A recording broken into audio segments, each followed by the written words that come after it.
जब तुम हर हफ्ते यहाँ आते मुझे लगता था तुम मुझसे मिलने आए हो, पर तुम मेरी पीठ पीछे इस नौकरानी के साथ गुलछरे उड़ाने आते थे। तुम्हारे जीजाजी तुम्हारे साथ मुझे भी जीते जी मार डालेंगे। दीदी जो हुआ सो हुआ, बस आप 1 लाख रुपए दे दीजिए ताकि ये मेरे बच्चे को गिरा सके। इतनी बड़ी रकम मेरे पास कहाँ से आएगी बताओ? माना घर की बागडोर औरत संभालती है, लेकिन पैसे का सारा लेन देन उनके बड़े बेटे के हाथ में है। लोग इस खानदान की इज्जत करते हैं और मैं इसकी इज्जत पर दाग नहीं लगने दूंगी।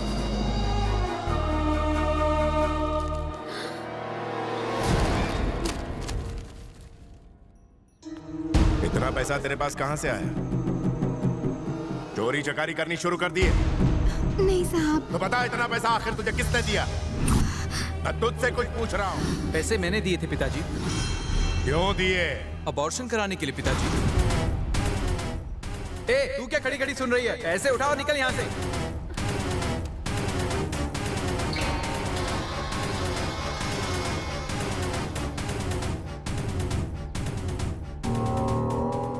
तुझ जैसे बिन मां के बच्चे को लाड प्यार देके मैंने बड़ी गलती की। घर की जिम्मेदारी तुझे सौंपी ताकि तू दुनियादारी को समझ सके, लेकिन आज तूने उस नौकरानी को मां बना के मेरी परवरिश पर दाग लगा दिया। लक्ष्मी, आज के बाद इस घर की सारी जिम्मेदारी तुम पे है। एक बाप होने के नाते मुझे मजबूर होकर इसे सारी उम्र खाना खिलाना पड़ेगा, लेकिन अब से इसे नौकर की तरह घर के पीछे झोपड़े में रहना होगा। इस घर पर इसका कोई हक नहीं है। मेरे लिए ये हमेशा के लिए मर चुका।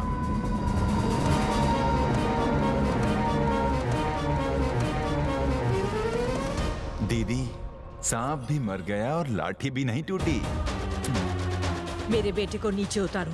दीदी उतारो। आज के बाद अगर इस घर में आए या मुझे अपनी मनहूस शक्ल दिखाई तो तुम्हें जिंदा नहीं छोड़ूंगी। निकल जाओ यहाँ से। अगर ये बात मेरे पति को पता चल जाती तो वो मेरे भाई की जान ले लेते। मेरे भाई की गलती की सजा उस बेचारे ने अपने सर पर ले ली और आज उसके पिता उसके लिए पराये बन गए।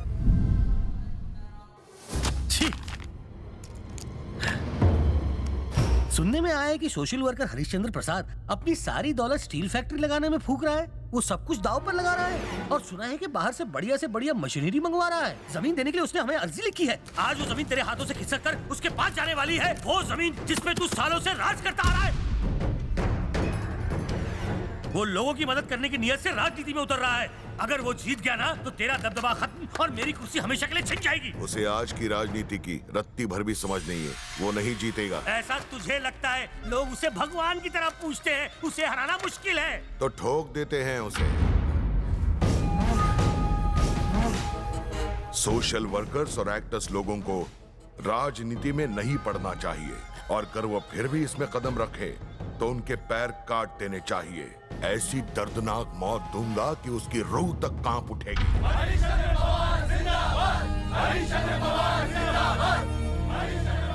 मुझे और मेरे परिवार को इतना प्रेम और सम्मान देने के लिए मैं आप सबका आभारी हूं। राजनीति में उतरकर मेरा तात्पर्य आप लोगों की वाहवाही लुटना नहीं, बल्कि आप लोगों का जीवन संवारना है। अपना काम काज छोड़कर आप लोगों को यहाँ आने की जरूरत नहीं है। मैं खुद चलकर आपके पास आऊंगा। सर, मैं इस इलाके का इंस्पेक्टर हूँ, फिर भी आपको सिक्योरिटी नहीं दे सकता, मगर वक्त आने पर आपके लिए अपनी जान तक दे सकता हूँ। हमें पक्की खबर मिली है कि जब आप नॉमिनेशन भरने जाएंगे तब आप पर जानलेवा हमला किया जाएगा। जान लेना ऊपर वाले के हाथों में। ऊपर वाले ने हमें एक लक्ष्य के लिए भेजा है। वो लक्ष्य है सबको ताकतवर बनाना, ताकि आप और हम मिलकर अन्याय के खिलाफ आवाज उठा सकें।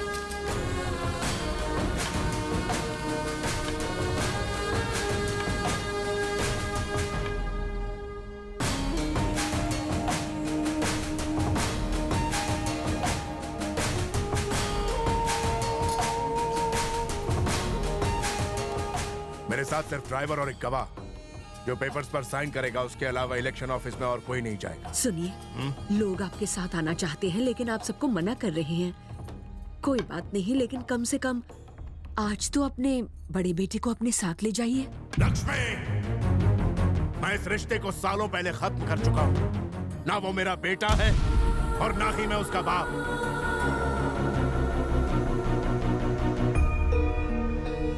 लेकिन मैं अपने जिगर के टुकड़े अपने पोते को साथ ले जाऊंगा।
इस बुड्ढे का अब तक राम नाम सत्य क्यों नहीं हुआ? भाई इसे ऊपर भेजने का हमने पूरा गेम बिछाया था।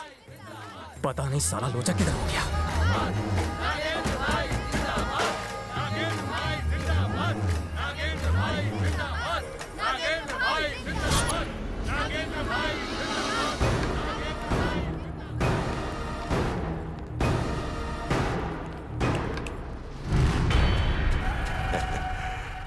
भीड़ से डर गया क्या? ये भ्रम है तुम्हारा। बुढ़ापे में तुझे सुनने के साथ साथ दिखाई भी कम देने लगा है क्या? तुझे क्या लगता है लोगों की भलाई की खातिर अपने पुरखों की सारी संपत्ति दान देकर तूने कोई बहुत बड़ा महान काम कर दिखाया है क्या? राजनीति कैसे करते हैं ये हम सिखाएंगे तुझे। बता रहे इसको। लोग भूखे हो तो अनाज फेंको, अगर खुश हो तो उन्हें दारू पिलाओ और मजे करने दो। जब जी आए किसी के घर में रह लिए, सो लिए और ऐश कर लिए। और अगर कोई तुम्हें अपने इलाके से हटाने की कोशिश करे तो उसका पूरा खानदान साफ कर दो। ये होता है एक लीडर। तुम्हारी सोच गलत है। सरकारी ऑफिस में आया हूँ ना, इसलिए मैं अपने साथ कोई हथियार लेकर नहीं आया हूँ तेरे कहने पर, वरना आज यहीं इस बुड्ढे का सर काट के इसे बताते कि सच क्या है।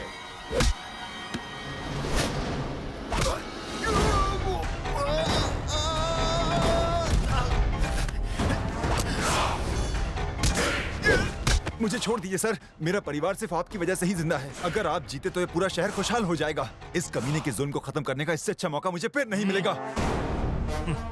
मेरी आंखें मुझे धोखा दे रही?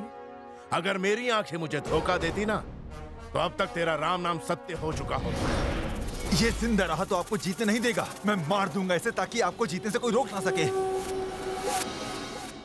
मैं राजनीति में इसलिए कदम रख रहा हूं ताकि सबको पता चले कि बुराई पर अच्छाई की जीत आज भी हो सकती है। और इसका मजा तब आएगा जब ये उसे देखने के लिए जिंदा रहेगा।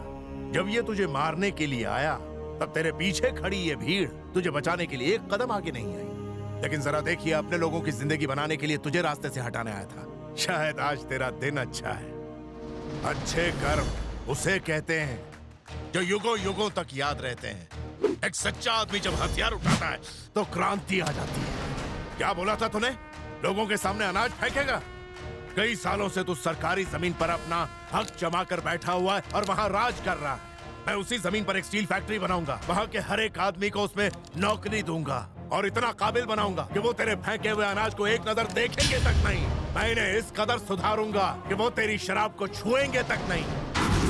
कोई नशे का गुलाम नहीं होगा। आगे से तुमने किसी लड़की के सामने आंख उठा कर देखा तो घरों के सामने गमलों की जगह तुम्हारे कटे हुए सिर टंगे मिलेंगे।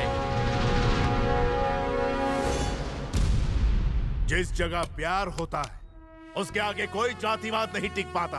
औरत मर्द कंधे से कंधा मिलाकर काम करेंगे। हर बुराई को दूर रखो और बच्चों को शिक्षित बनाओ, पढ़ा लिखा कर उन्हें एक बड़ा आदमी बनाओ ताकि कल जाके वो इतना नाम करे इस सारी दुनिया में हमारा सर गर्व से ऊंचा हो जाए। और तुझ जैसे शैतान मुझे रोक नहीं सकते। ये बात गांठ बांध लो। धीरे धीरे आजमगढ़ में एक क्रांति की हवा चलने लगी। उस क्रांति का नाम था हरिश्चंद्र। हरिश्चंद्र एक सच्चे नेता की तरह उभरे, एक ऐसा नेता जिसे न तो सत्ता का लालच था न पैसों का। वो जिसे चाहते उसे मिनिस्टर बना देते, जब चाहते अपने चुने हुए मिनिस्टर से इस्तीफा ले लेते। गांव में बड़ी बड़ी इंडस्ट्रीज आई, रोजगार आया, शिक्षा आई। जो हाथ पहले तलवार उठाकर एक दूसरे को मारने काटने के लिए उठते थे, वही अब एक दूसरे को थामकर गांव की तरक्की में जुट गए। पूरा गांव मानो एक मंदिर बन गया था जिसके भगवान थे हरिश्चंद्र।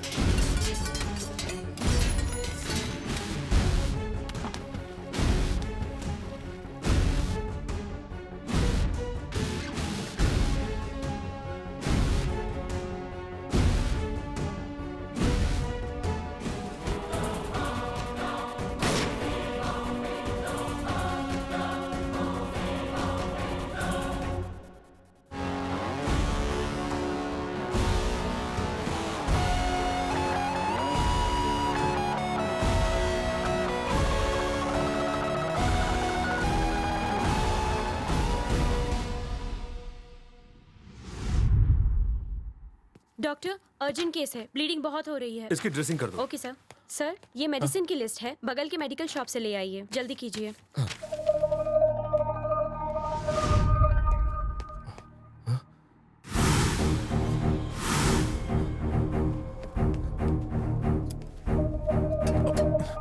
सिस्टर, मेरा भतीजा कहाँ है? मुझे नहीं पता। मैं दवा लेने चला गया था, लेकिन वो अब रूम में नहीं है। देखिए, यहीं कहीं होगा। आपने 5 साल के एक छोटे बच्चे को जाते हुए देखा? नहीं।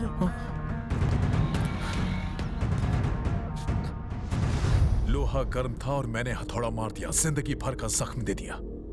आगे बताओ क्या करना है? हमें हरिश्चंद्र की मौत चाहिए, मौत। थोड़ा सब्र करो, सब्र। कहते हैं सब्र का फल मीठा होता है। कौन है ये? रामकृष्ण प्रसाद का बेटा।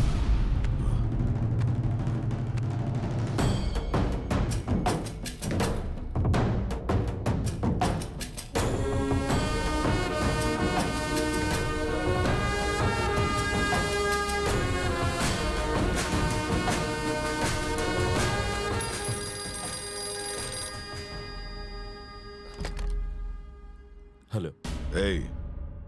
अपने भाई को फोन दे। वो यहाँ नहीं है। वो मंदिर की छत पर बैठा हुआ है, तेरे बाप का बॉडीगार्ड बना हुआ है। नीचे बोला।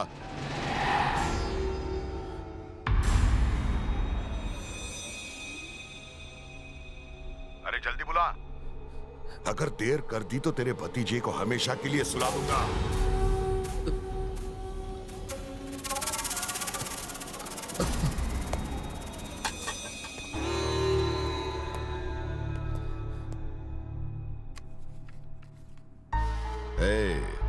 बुढ़े की रक्षा तो तूने अच्छी तरह कर ली, ऐसे आदमी की रक्षा क्यों कर रहे हो जो तुम्हें अपना बेटा मानने से भी इनकार कर रहा हो? जरा अपने बेटे के भविष्य के बारे में भी सोचो। मैंने पहले ही सोच रखा है। अच्छा, तो उसके पीछे से हट जा। भूल जा। तो अब तू तेरे बेटे को भूल जा। मैंने किडनैप किया है उसको। तुझे 60 साल का बुढ़ा जिंदा चाहिए या 5 साल का तेरा नन्हा बच्चा? जल्दी डिसाइड करना। लाखों लोगों की जिंदगी आज मेरे पिता के ऊपर टिकी हुई है।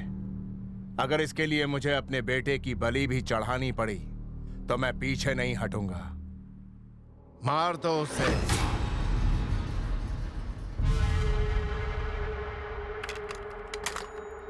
भैया, मेरा बेटा मरा नहीं। सबसे कहना वो कहीं खो गया है। इस उम्र में बाबूजी ये सदमा सह नहीं पाएंगे।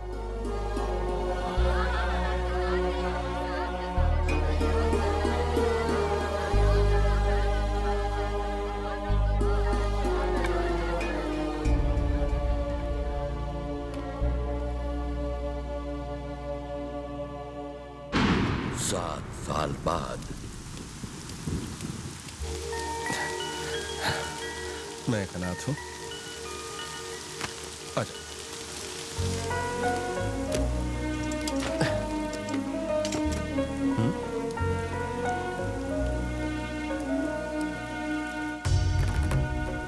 बेटा कौन हो तुम? मैं एक अनाथ हूँ। पढ़ाई करने के लिए मेरे पास पैसे नहीं है। दिल छोटा करने की बिल्कुल जरूरत नहीं है बेटा। पैसा क्या होता है? पैसा तो आज है कल नहीं है, लेकिन दिमाग तेज होना चाहिए। दिमाग लगाओगे तभी बड़े आदमी बनोगे, और इसके बाद तुम्हें किसी के आगे हाथ फैलाने की जरूरत नहीं।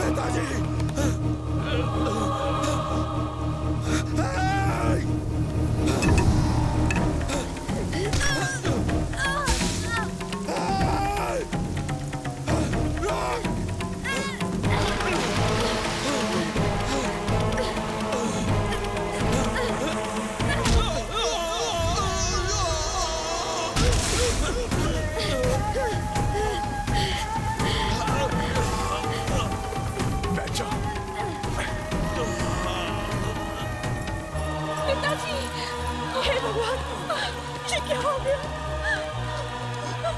आंखें खोलिए, आंखें खोलिए ना, आंखें खोलिए।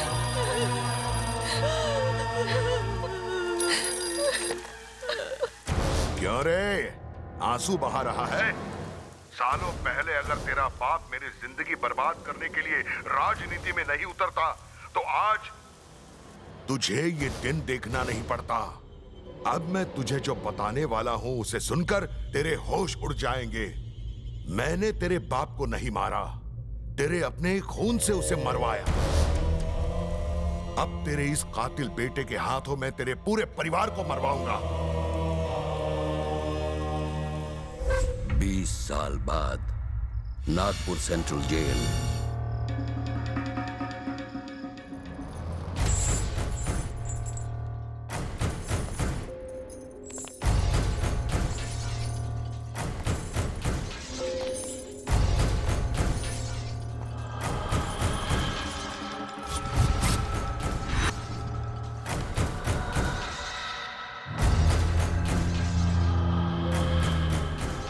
इसे जानवरों की तरह जंजीरों से क्यों बांध रखा है? ये भी हमारी तरह इंसान है। चलो इसकी बेड़ियां खोलो। जंगली जानवर को बेड़ियों में ही जकड़ कर रखा जाना चाहिए सर। रूलिंग पार्टी के लीडर से बात कर रहे हो तुम? तुम्हारा ये डीजीपी भी पानी भरता है मेरे आगे। इसे खोलना है या सस्पेंड होना है? मुझे इससे पूछताछ करनी है। तुम सब यहां से जा सकते हो। तुमने रामकृष्ण प्रसाद को मारने की कोशिश की, जो कि आजमगढ़ के आसपास की 11 कॉन्स्टिट्यूएंसीज पर राज करता है। तुमने 11 बार जेल से भागने की नाकाम कोशिश की। अब आज तुम्हें उसे मारने का मौका मिल रहा है। हम और हमारा पूरा सिस्टम तुम्हारे साथ है। उसे मारने पर तुम्हारा बदला पूरा हो जाएगा और हमारी पार्टी 11 कॉन्स्टिट्यूएंसीज पर जीत जाएगी और अगली सरकार फिर से हमारी बनेगी। उसको मारने के बाद तू मेरा एनकाउंटर करवा देगा और मीडिया बुला के ये पब्लिसिटी करवाएगा कि तुमने रामकृष्ण प्रसाद के कातिल को 24 घंटे के अंदर एनकाउंटर में ढेर कर दिया और अगला इलेक्शन जीत जाएगा। क्यों, यही प्लान है ना? नागेंद्र, डीजीपी ने तो कुछ इसी तरह का प्लान बनाया था। लेकिन मैं तुमसे एक वादा करता हूं, जैसे ही हमारी यहां नई सरकार बन जाएगी, हम मर्सी पिटिशन का सहारा लेकर तुम्हें इन बेड़ियों से आजाद करवा देंगे और हम तुम्हें बना देंगे आजमगढ़ का बेताज बादशाह।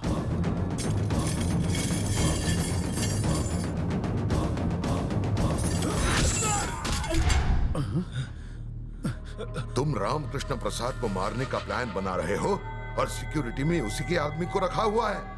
यही है तुम्हारा सिस्टम?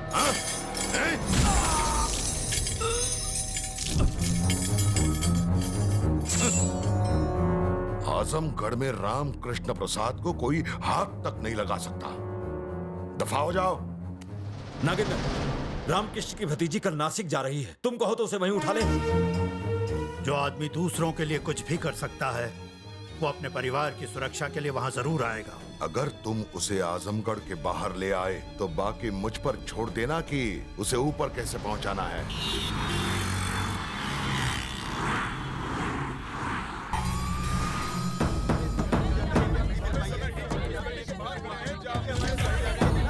हाँ राजेश, हमें इस वक्त केंद्रीय मंत्री नितेश पाटिल के घर के सामने खड़े हैं। कल रात निकिशा नाम की युवती की लाश मिली है। खबर मिल रही है कि ये मर्डर नहीं सुसाइड है, लेकिन निकिशा के पिता ने मीडिया के सामने बयान दिया था कि उनकी बेटी का बेरहमी से कत्ल किया गया है और कातिल कोई और नहीं नितेश पाटिल का बेटा संजय पाटिल है। बाकी की जानकारी ब्रेक के बाद।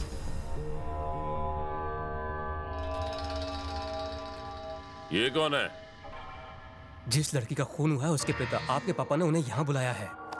सुबह सुबह मैं कॉफी पीता हूँ क्या? जा जाके मेरे लिए थोड़ी सी विस्की लेके आ, जा। पूरा देश निकिशा के पिता और नीतीश पाटिल के बीच हुई मीटिंग को जानने के लिए बेचैन है। उनके बीच क्या बातचीत हुई, इस बात का पता तब तक नहीं चल पाएगा जब तक निकिशा के पिता बाहर नहीं आते। कैमरामैन रवि के साथ संध्या, सी न्यूज़। केशव भाव। हाँ सर। गोरेगांव की मीटिंग का क्या हुआ? कैंसिल हो गई सर। तो फिर हीरा नंदानी वाले को यहाँ बुला लो। ठीक है सर। ये निकिशा के पिताजी हैं सर। इसे संभाल के रखो। जी सर। ये है निकिशा के पिताजी। नमस्कार साहब, कैसे हैं आप? बसा बसा बसा बसा बसा।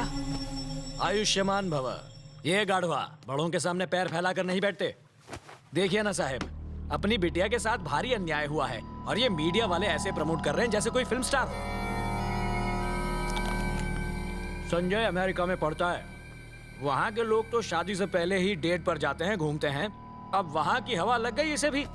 आपने तो अपनी बेटी को पढ़ाया लिखाया, अच्छे संस्कार दिए, उसे हर वो चीज दी जो एक बाप अपनी बेटी को देता है। अब इसमें गलती संजय की है ही नहीं ना, गलती तो आपकी है। इस जमाने में ऐसी खूबसूरत लड़की पैदा ही नहीं करनी चाहिए थी। लड़के तो पीछे पड़ेंगे ही, जहाँ कहीं फूल देखा भौरे पीछे चले आते हैं। मेरे पास बेकार की बातों के लिए वक्त नहीं है। बताइए मुझे क्यों बुलाया? जब आइला जब बस अपनी औकात में रहे। मेरी किस्मत अच्छी है, मेरे जैसे नेता ने अपने घर बुलाया। तुम जैसों की लड़कियां होती ही हैं हमारी मौज मस्ती के लिए। हम लोग जो चाहे वो कर सकते हैं तुम्हारे और तुम्हारी जवान बेटियों के साथ।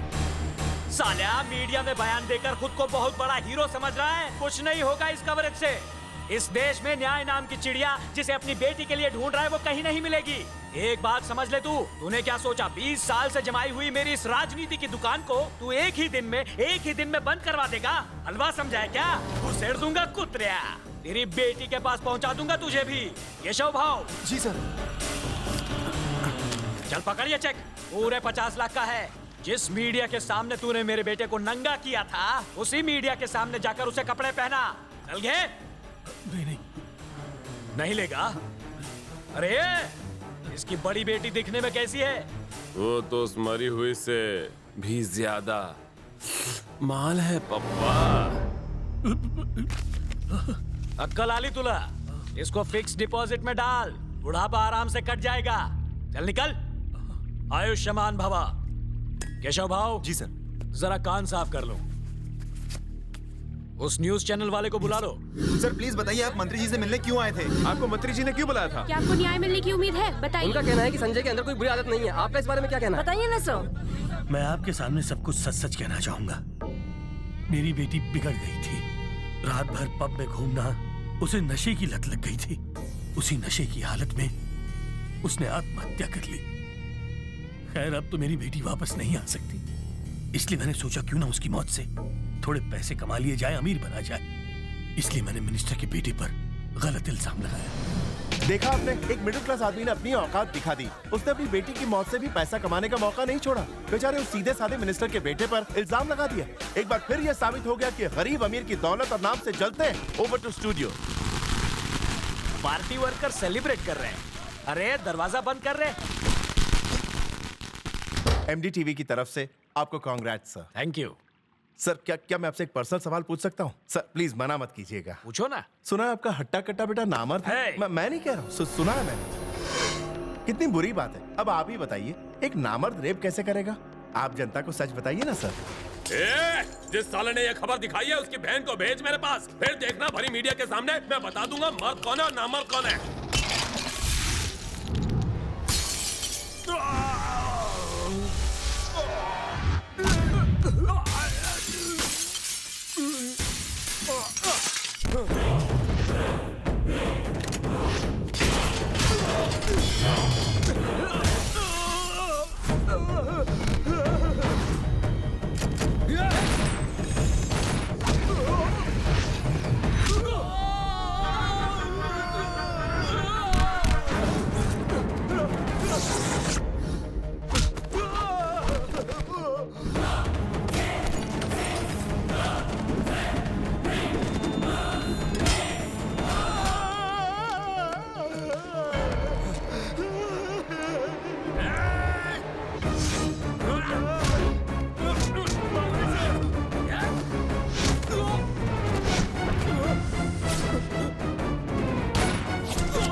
उसकी काली करतूतों को ढकने के लिए तूने कईयों के मुंह बंद किए। वैसे भी तुझ जैसे घटिया आदमी के पास दौलत के नाम पर कागज के नोट हैं। एक सुपारी लेने वाले के भी अपने कायदे कानून और अपने कुछ उसूल होते हैं। क्या तुम एक किलर हो? मेरे बेटे को मत मारो, जितने पैसे कहोगे मैं दे दूंगा। जिस तरह मौत को पैसों से रोका नहीं जा सकता, उसी तरह मुझे खरीदा नहीं जा सकता। तुम्हारा काम गंदगी फैलाना है और मेरा काम गंदगी खत्म करना। सच कहूं तो तेरी जिंदगी की सबसे बड़ी गलती ये है कि तूने इस हैवान की हैवानियत को रोका नहीं। उसे मत मारो, मैं तुम्हारे हाथ जोड़ता हूँ। मैं मीडिया के सामने आकर सारी सच्चाई बता दूंगा। सभी लोग सुनो। हेलो, मिनिस्टर साहब अपना बयान देने वाले हैं। ये केबल और कैमरे से कनेक्ट करो।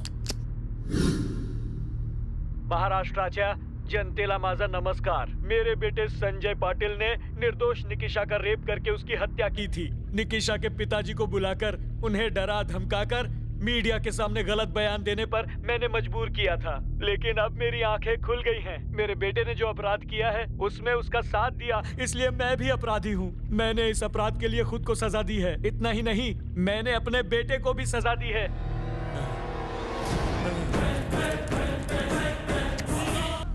सुनिए, मैं आपका एहसानमंद रहूंगा। आपने मेरा बदला पूरा किया, ये आप रख लीजिए। न्याय और किट्टू की कोई कीमत नहीं लगा सकता। ना मैं बिकाऊ हूं और ना ही मेरा ईमान। उस मिनिस्टर ने एक पिता को ठेस पहुंचाई और एक भाई ने एक बहन का बदला लिया। मेरे लिए बस यही काफी है। इस पैसे से अपनी बड़ी बेटी की शादी धूमधाम से करना। पर इसे आप ही रख लीजिए।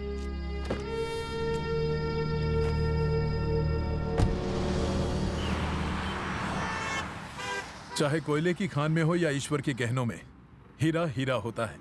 धन्य है तुम्हारे माँ बाप जो तुम जैसा बेटा मिला। ऐसे कह रहे हैं जैसे आप मेरे माँ बाप को अच्छे से जानते हैं। अब अगर उन्हें जानता होता तो तुम्हें कब का उन्हें सौंप दिया होता। तुम 5 साल के थे जब मुझे मिले थे, बस तब से तुम मेरे साथ ही रह रहे हो।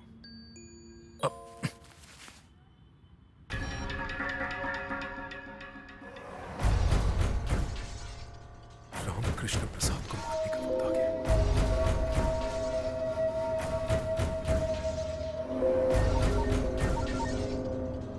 मैसेज मिला कि नहीं? मैं 10 मिनट में फोन करता हूँ। कौन है?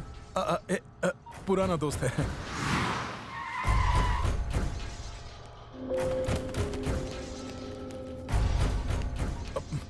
भाई, अब जेल से बाहर कब आए? वो सब छोड़ दे, प्लान पल्ले पड़ गया ना? हाँ भाई, लेकिन किसी की भी सुपारी लेने से पहले वो चेक करता है कि मरने वाला इंसान अच्छा है या फिर बुरा है। अगर उसे पता चलेगा कि अगली सुपारी वो अपने बाप को मारने के लिए रहा है, तो वो हमारे खिलाफ होकर हमारा ही काम हमेशा के लिए तमाम कर देगा। इस काम के लिए वो सही नहीं रहेगा भाई। ये काम किसी और से करवाते हैं।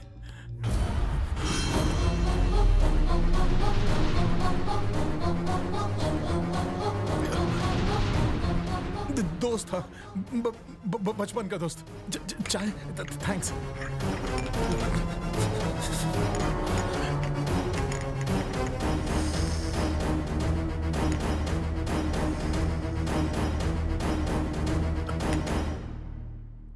जानता हूं मेरी बात सुनने के बाद तुम्हारे दिल में बहुत सारे सवाल उठने लगे होंगे। एक बड़े घराने के संस्कारी बच्चे को मैंने एक हत्यारा बना दिया। तुम्हारे पिता आजमगढ़ के नामचीन नेता हैं, जिन्हें लोग देवता की तरह पूजते हैं। आज तक ऑपोजिशन वाले तुम्हारे पिता को इलेक्शन में हरा नहीं पाए। हराना तो दूर, उनके आसपास भी नहीं भटक सके। इसीलिए वो उन्हें मारने का प्लान बना रहे हैं। इस फोन में उसकी सारी जानकारी है। जो गलतियां मैंने की थी उसके प्रायश्चित का दिन आ गया है। हो सके तो मुझे माफ कर देना। हमारा साथ यहीं तक का था बेटा।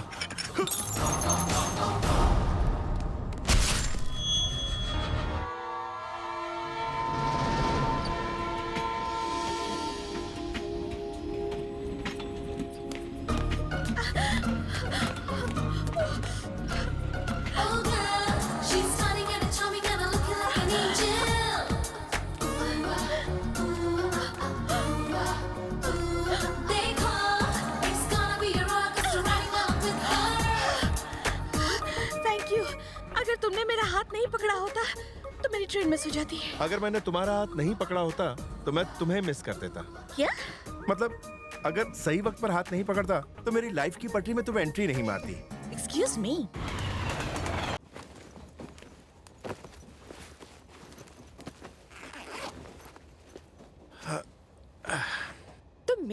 क्यों आ गए? तुम्हारी? मगर पहले तो ये कैबिन रेलवे की थी। देखो, ज्यादा स्मार्ट बनने की कोशिश मत करो। कोशिश क्या करना, मैं तो पैदा ही स्मार्ट हुआ हूँ। इससे अच्छा तो मैं जनरल डिब्बे में चली जाती। मुझे लगा तुम स्पेशल क्लास की हो, मगर तुम तो जनरल कंपार्टमेंट की निकली। तुम क्या मुझे चालू टाइप समझते हो? वैसे शक्ल से नहीं लगती। तुम्हें मेरे बारे में पता नहीं है। मेरा सैंडल नंबर है 10, जूती नंबर 9, थप्पड़ का नंबर 5 और घूसा फ्री में है इनके साथ। अब तुम्हें समझ में आ गया ना सब कुछ? तुमने अपना मोबाइल नंबर नहीं बताया। तुम जैसे लड़के को मैं अपना मोबाइल नंबर दूं? मोबाइल तो क्या, मैं तुम्हें अपनी स्माइल तक ना दूं। तुम जानते नहीं मैं कौन हूँ। वेरी गुड, फिगर अच्छा है। आप कहो तो मैं भी अपने फीचर्स बताऊं? बको। मैक्सिमम हड्डी तोड़ने का, मिनिमम जिंदा छोड़ने का, सर फोड़ने का, नाक में करंट जोड़ने का, गर्दन मरोड़ने का, वर्ल्ड रिकॉर्ड। पता है किसके नाम दर्ज है? वो महान आत्मा तुम्हारे सामने बैठी है। शायद कमेंट्री में तुम्हें मजा नहीं आया, मैं तुम्हें हाइलाइट्स दिखाता हूं।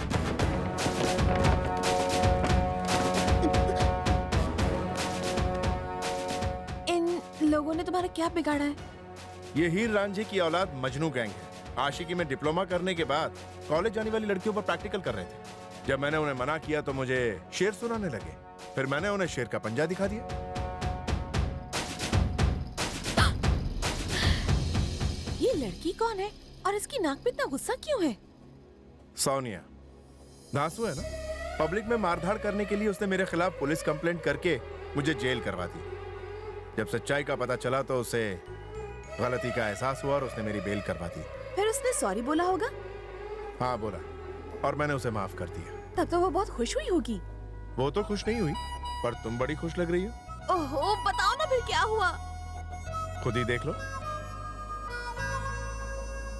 मुझसे गलती हो गई थी, इसलिए मैंने तुम्हारी बेल करवाई।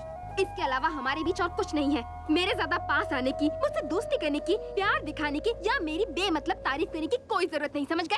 I hate love stories. तो फिर उससे शादी की तुमने? नहीं, उसने मना कर दिया। पर क्यों? मुझे कल ही पता चला कि सोनिया को कैंसर है और इस वक्त हॉस्पिटल में उसकी ट्रीटमेंट चल रही है। क्या कहा? हाँ, सिर्फ 1 हफ्ते की मेहमान, ऐसा डॉक्टर का कहना है। मैं उससे शादी करने जा रहा हूँ क्योंकि सोनिया एक सुहागन के रूप में मरना चाहती है। ये उसकी आखिरी इच्छा है। हैंडराइटिंग अच्छी है तुम्हारी? तुम्हारी मुझे भी अच्छी है। क्या लिख रही? यही कि तुम्हारी मुझे मैं कभी नहीं भूल पाऊंगी। पता नहीं और कितने लोगों की मुझे तुम्हें अच्छी लगी होंगी। 2 लोगों की, तुम्हारी और मेरे बचपन के दोस्त की। उस दोस्त की बचपन में भी मुझे थी? नहीं, वो अक्सर नकली मुझे लगाता था। ठीक है, मुझे जरा जगा देना, मैं ऊपर सोने जा रहा हूँ।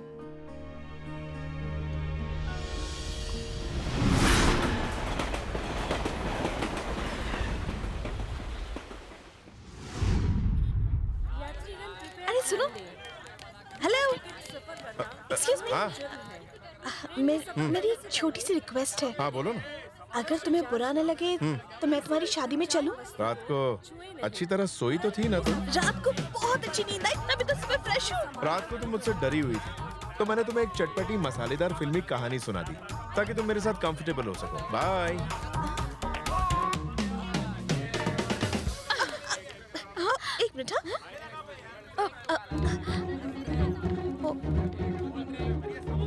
ओ नहीं।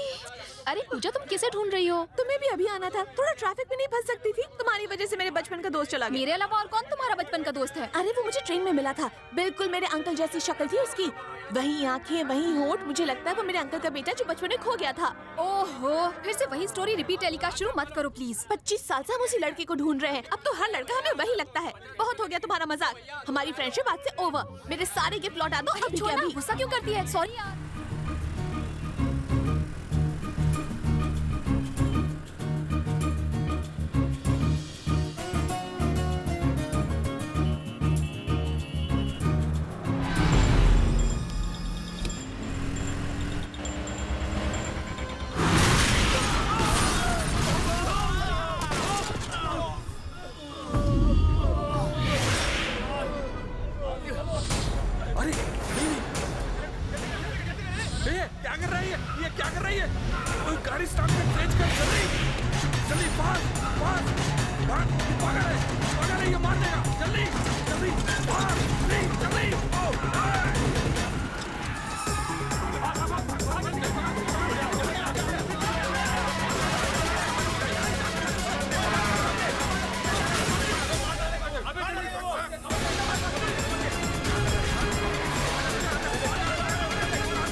ये लिंक रोड कहाँ है?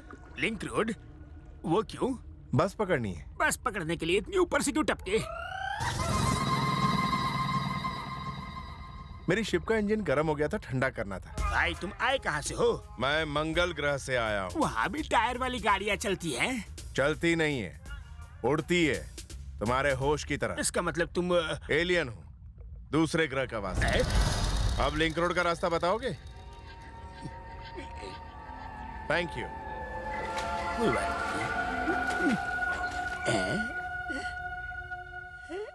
लोग कहते हैं दुनिया में एक शक्ल के 7 इंसान होते हैं। वही लड़का तुम्हारे अंकल का बेटा है, ये कैसे पता चलेगा? मैं तुम्हें बताती हूँ कैसे पता चलेगा। मेरे दादाजी अपने इलाके के दबंग थे। जितना उनका नाम था उतने उनके दुश्मन भी। जब मेरा दोस्त 5 साल का था तो मेरे दादाजी के साथ एक कैंपेन में गया था और दादाजी का दुश्मन उनका पीछा कर रहा था और उसने उन पर गोली चला दी। गोली इस बच्चे को लग गई। लकीली वो बच तो गया, मगर गोली ऐसी जगह लगी है कि ना वो दिखा सकता ना बता सकता है। मगर उसे गोली लगी कहाँ थी? एग्जैक्टली यहाँ। बड़ी गलत जगह लगी गोली। हम वहाँ देखेंगे कैसे? अगर ये लड़का वही है तो निशान भी होगा। पहले उसे ढूंढो, फिर निशान ढूंढेंगे। किससे मिलना है? आपने मुझे पहचाना नहीं? मैं बॉबी। बॉबी? कौन बॉबी? आपकी बेटी का क्लासमेट बॉबी। बॉबी? तुम हो? करुणा, पूजा, देखो कौन आया है।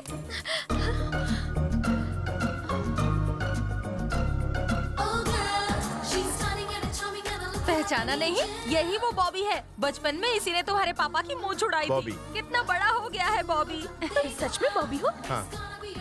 और तुम? तुमने मुझे पहचाना नहीं? मैं पूजा और ये करुणा। मैंने तुम्हें देखा था तभी पहचान गई थी। तुम बचपन में छोटे थे, अब कितने लंबे हो गए हो? डबल हो गए हो। अच्छा ये बताओ, इतने सालों बाद हमारा एड्रेस कहाँ से मिला? डायरी में देखा था। कौन सी डायरी? नहीं, मतलब न्यूज़पेपर में देखा था। जब करुणा सिविल एग्जाम्स में फर्स्ट आई थी तो पेपर में छपा था, वहीं सारी डिटेल मिल गई। डिटेल मिल गई तो एड्रेस ढूंढने में कोई परेशानी नहीं हुई। अच्छा, सुना है कि अंकल का दिमाग अभी तक ठीक नहीं हुआ। मत पूछो, उनके चक्कर में हमारा दिमाग खराब हो रहा है। इस वक्त कहाँ है अंकल? जिनका नाम लिया और जिन हाजिर। उधर देखो, वो रहे।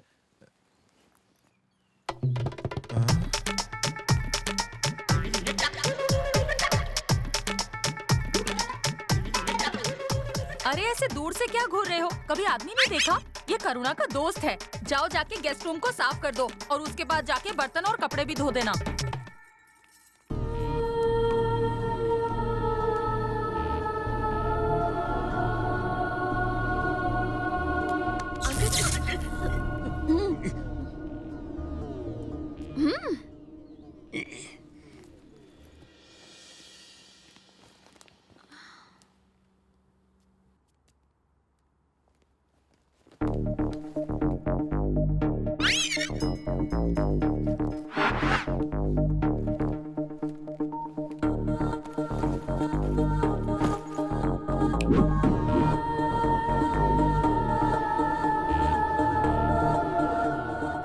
दिमाग में एक सवाल घूम रहा है जो तुम्हें परेशान कर रहा है, क्यों? हाँ, तुम्हें कैसे पता चला? डॉक्टरेट किया है in face reading from minded university. पृथ्वी वाले गूगल सर्च में सर्च करते हैं और हम सर्च में रिसर्च करते हैं। अच्छा, तो मेरे दिमाग में कौन सा सवाल घूम रहा है? सिर्फ सवाल नहीं, तुम्हारा दिमाग भी घूम रहा है कि एक एलियन मेरे जैसे गधे की बेटी का दोस्त कैसे हो सकता है। सही कहा ना? एक्चुअली महंगाई बहुत बढ़ गई है। महंगाई मंगल ग्रह तक पहुंच गई? उससे भी ऊपर पहुंच गई है। हमारे यहाँ इतनी महंगाई बढ़ गई कि हवा के भी पैसे देने पड़ते हैं, वो भी सर्विस टैक्स के साथ। कितनी कीमत चुकानी पड़ती है? इतनी कि 2 IPL टीम खरीद ले। यहाँ पृथ्वी पर सब कुछ सस्ता है, इसलिए पापा ने मेरा सेंट मैरी में एडमिशन करा दिया। वहीं करुणा से मेरी दोस्ती हो गई। क्या उसे पता है कि तुम एलियन हो? अगर बता दूंगा तो वो मेरे साथ उड़ जाएगी। आप भी मत बताना। तो तुम हॉस्टल में रहते थे? नहीं, मैं मंगल ग्रह से शिप में अप डाउन करता था। तब तो तुम्हें अपनी शिप पार्किंग करने में हर रोज फाइन लगता होगा। नहीं, आपने मेरी लैंडिंग देखी थी ना? मैं अपनी शिप पानी में फ्री पार्क करता था। पानी में लैंड करने से किताबें गीली हो जाती होंगी? वाटरप्रूफ थी। लेकिन तुम तो गीले हो गए थे। हाँ, मेरी बैटरी थोड़ी लो हो गई।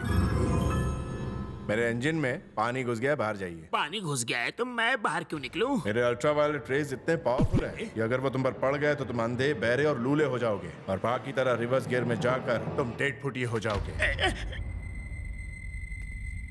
अंकल, आपका मुंह क्यों खुल गया? अब मैं क्या बताऊं? मुंह खुल गया और मेरी आंख भी खुल गई। कुछ और खुल जाए इससे पहले मुझे खुली हवा में जाने दो।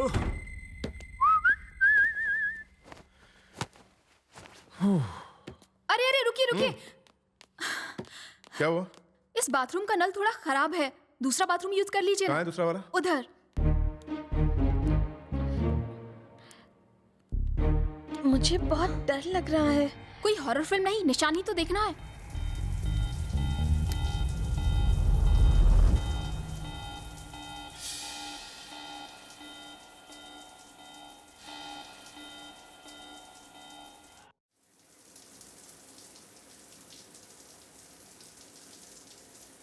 पूजा, ए पूजा, दरवाजा खोल यार।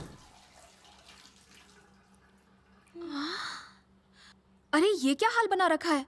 निशान देखा कि नहीं? नहीं देखा। अरे निशान नहीं देखा तो और क्या देखा?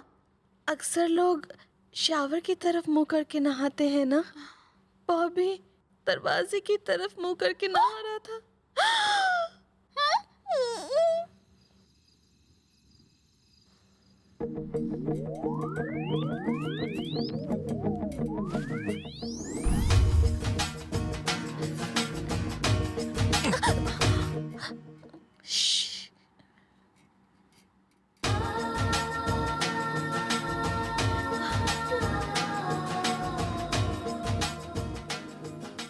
इतना अंधेरा क्यों है भाई? सही बात बन जाएगी। अपनी आंखें तो खोली नहीं। अरे पूजा, डैडी आ रहे हैं, चल भाग यहाँ से।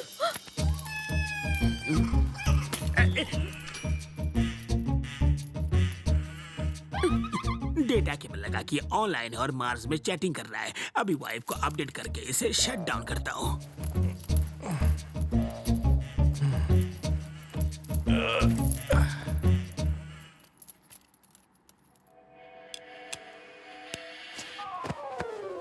क्या उल्लू की तरह जाग रहे हो? तुम्हें राज की बात बताता हूँ। ये देखो केबल, इसे लगाकर ये मार्स की लड़कियों से चैटिंग कर रहा है। इसे कानों में लगा के खुद आंखों देखा हाल सुन लो। समझ में तो नहीं आएगा। मम्मा, मम्मा, मम्मा होश में आइए। मम्मा।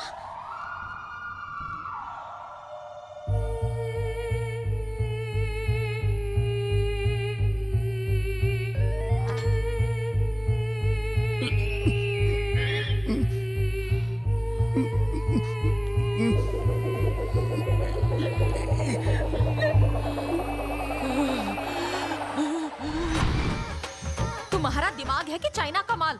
हमेशा खराब होता रहता है। अब अगर अपना भेजा चलाया ना तो तुम्हें यहाँ से उठा के पागल खाने भेज दूंगी। आज तो मैं बाल बच गए, लेकिन तुम्हारी वजह से मेरे सारे बाल जल गए। तुम लोग चलो, सो जाओ। हाँ चलो, तुम भी चलो। और तुम रात भर मच्छर भगाओ। अगर मुझे एक भी मच्छर काटा ना तो तुम्हारा खून पी जाऊंगी। मैंने केबल छुआ तो मुझे कुछ नहीं हुआ। बीबी ने छुआ तो उसे 440 वोल्ट का झटका क्यों लगा? मार्स में उस वक्त लोड शेडिंग था। Good night. मार्स पे भी लोड शेडिंग होती है?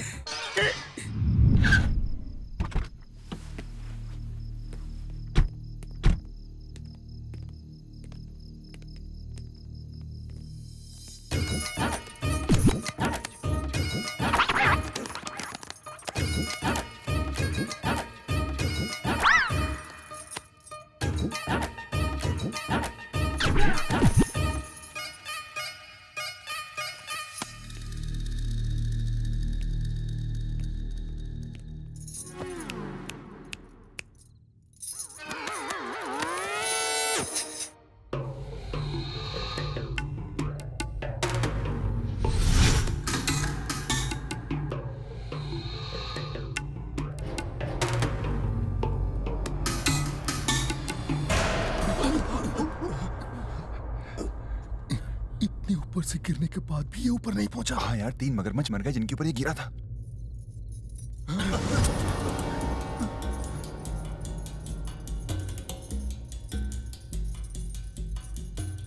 उसे देखकर नानी याद आ गई ना। पता है तुम्हें वो कौन है? कौन है वो? एलियन। एलियन? मुझे तो यही एलियन लग रहा है भाई। अच्छा ठीक है, मैं तो एलियन हूँ, लेकिन आप लोग कौन हो भाई? Fantastic four.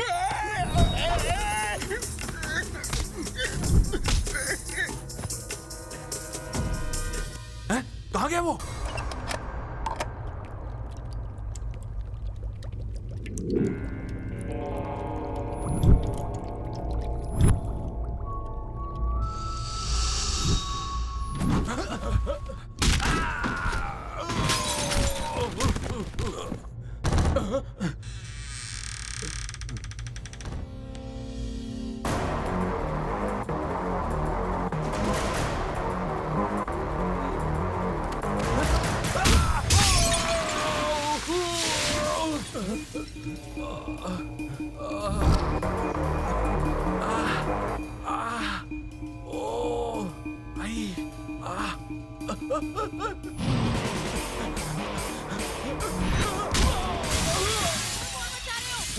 दरवाजा क्यों बंद किया है बाहर से?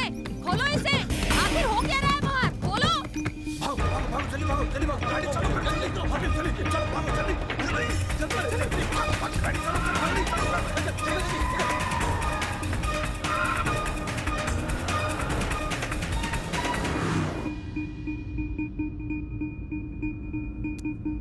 क्या है रे?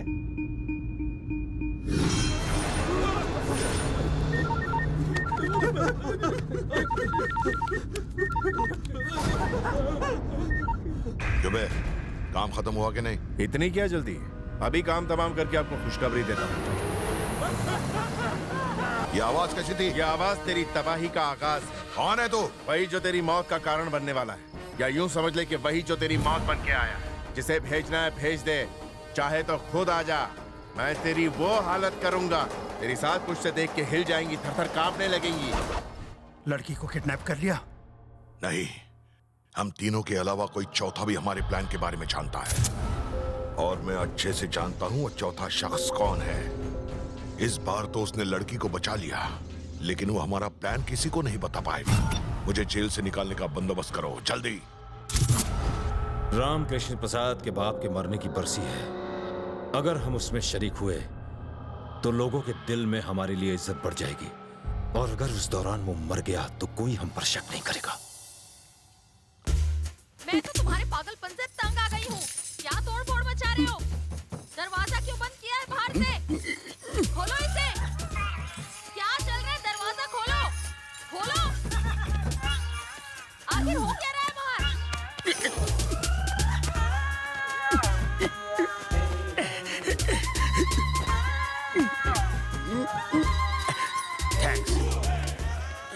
लीजिए, पकड़िए इसे। वो क्यों? अगले सीन में आपके ऊपर जो हमला होने वाला है ना अंकल, ये आपको उससे बचाएगा।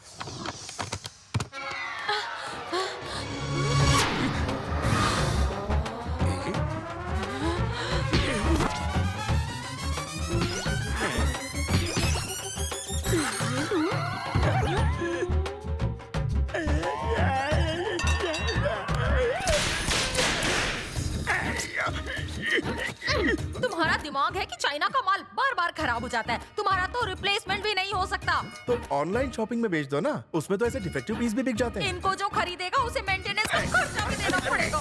पास में एक योगाश्रम है, वहाँ अंकल की अकल ठिकाने आ जाए। अकल को ठिकाने लगाओ या अंकल को, पर जल्दी कुछ करो।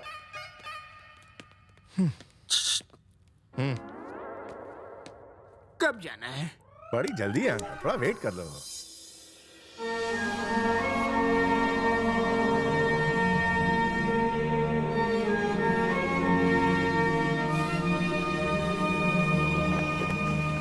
मंगल ग्रह के एलियंस यहाँ इंडिया में आ चुके हैं। टूरिस्ट के तौर पर आए हैं या सेटल होने? अगर सेटल होने आए हैं तो ज्यादा दिन टिक नहीं पाएंगे। 1 BHK खरीद नहीं पाएंगे, मंथली रेंट वो दे नहीं पाएंगे और करप्शन में सांस ले नहीं पाएंगे। स्वामी जी आप यही तो मार खा गए। बिना राशन कार्ड के अच्छे अच्छे सेटल हो गए, घूस देकर ये भी घुस जाएंगे।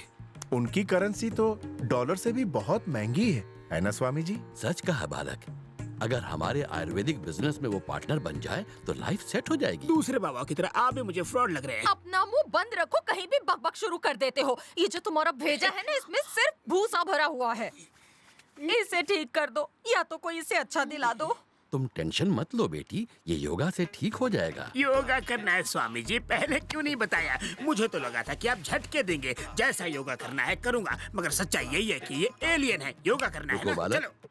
उधर बाहर कहाँ जा रहे हो? इसके अंदर जाना है। इसके अंदर मैं कैसे घुस सकता हूँ स्वामी जी? आप लोग इन्हें घुसाकर बताइए कि कैसे घुसते हैं। घुसा तो आप ऐसे रहे हो स्वामी जी जैसे मैं कि घूस का पैसा हूँ। घुस जाओ। अगर इस डब्बे में घुसा तो मुरब्बा बन जाएगा मेरा। तुम कुछ क्यों नहीं मुझे मुरब्बा पसंद है। अरे इसे जल्दी अंदर डालो, अगर ये इतना बोलेगा तो हमें भी डब्बे में जाना पड़ेगा। अरे ऐसा मत करो, मैं तो भगवान के लिए छोड़ दो। अरे टेंशन लेने की कोई आवश्यकता नहीं है, कुछ देर में ये ठंडा हो जाएगा मगर अंडा नहीं देगा।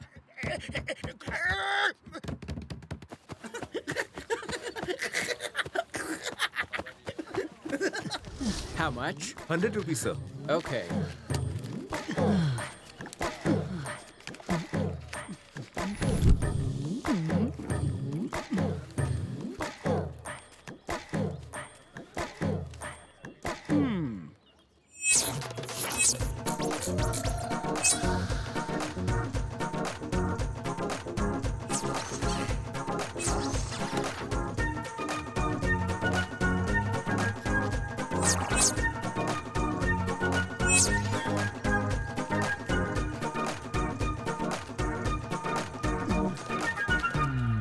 Thanks madam. हाँ? मैडम जेब काटूं मैं और मलाई खाएंगी आप? ईमानदारी भी कोई चीज होती है। अब मैं जा रही हूँ पिज्जा खाने, रोक सको तो रोक लो। तुम्हें तो पोलियो हुआ था ना? हाथ पैर इतने जल्दी ठीक हो गए तुम्हारे? कहो तो कटिंग करवा दूं? जैसा मैं कह रही हूँ वैसा करो, नहीं तो जेब कतरों की किताब से तुम्हारा चैप्टर क्लोज कर दूंगी। नहीं मैडम, चैप्टर खुला रहने दीजिए, इसका हम 50-50 कर लेते हैं। मुझे तुम्हारे जैसा पार्टनर नहीं चाहिए। Thank you madam. तुम्हें एक आदमी के पीछे के कपड़े काटने हैं। पीछे के? और तभी मिलेगा तुम्हें ये पर्स। एग्जैक्ट लोकेशन बताइए ना मैडम। अपना बायां हाथ अपने पीछे रखो। हाँ, बचपन से ही ऐसी ही अभी बिगड़ी है।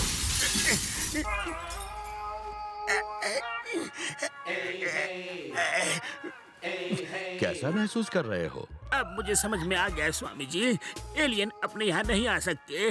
स्वामी जी, इनका दिमाग ठीक तो हो गया है ना? ये माँ का लाडला अभी तो सुधर गया है, मगर आगे अगर किसी तरह का कोई लक्षण दिखे तो इन्हें फिर से मेरे पास लेकर आ जाना।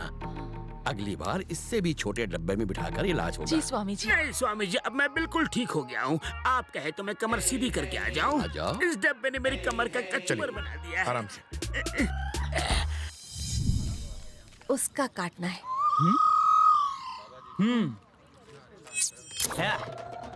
देखो अब मेरे ब्लेड की धार और मेरी कटिंग की रफ्तार।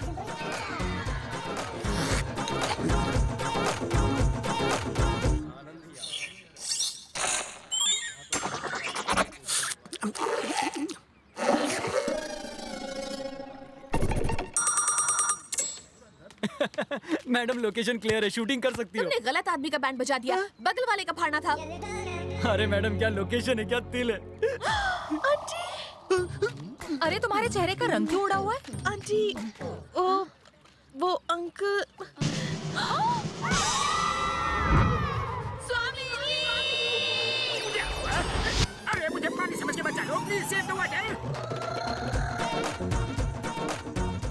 तू तो गया। मर गई। क्या है ये? चश्मा उतार के देख, ब्लेड है। किस काम में आता है ये? बेटा इसे छोटा मत समझ, ये ऑलराउंडर चीज है। ये शेविंग के साथ साथ अर्निंग के भी काम आती है। इसके और क्या क्या टैलेंट है? तू क्या टैलेंट हंट कर रहा है? बच्चा ये ब्लेड ब्लड निकाल देगा।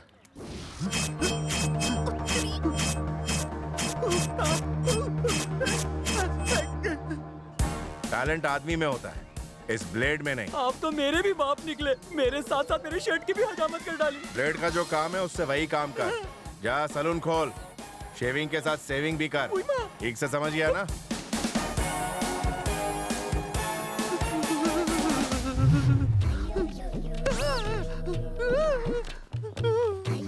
हो गया ना टैलेंट का कबाड़ा।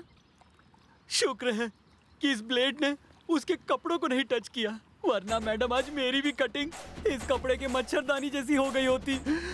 गया तो था वन पीस बनकर और लौटा हूँ कट पीस बनकर। आज का दिन ही खराब है। एक पर्स मारा था, वो भी आपने मार लिया। क्यों ना हम उसका 50-50 करके निकल ले। सॉरी, तुम जैसे जेब कतरों की वजह से ही हमारे देश का नाम दुनिया भर में बदनाम है। मैंने वो पर्स उस फॉरेनर को लौटा दिया। Incredible India. जय हिंद।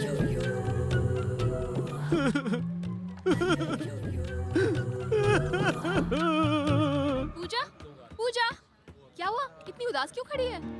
उसका निशान देखने की कोई तरकीब काम नहीं कर रही। इस काढ़े को ट्राई करना। कहाँ से लाई? ट्रीटमेंट के दौरान एक आदमी से दर्द बर्दाश्त नहीं हो रहा था, बहुत चिल्ला रहा था। तो स्वामी जी के इस काढ़े को सूंघते ही वो बेहोश हो गया। Wow, thank you.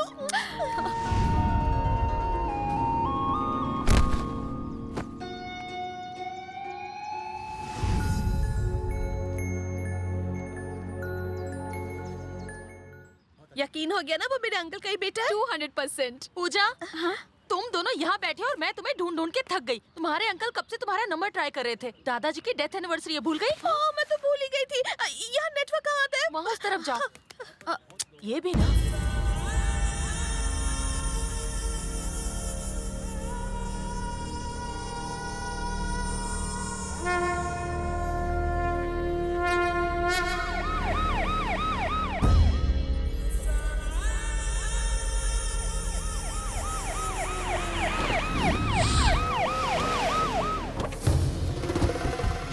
देवता स्वरूप नेता की पुण्यतिथि है। जैसे शैतान हमें यहाँ नहीं चाहिए। चले जाओ यहाँ से। सूरत लेकर यहाँ से निकल जाओ।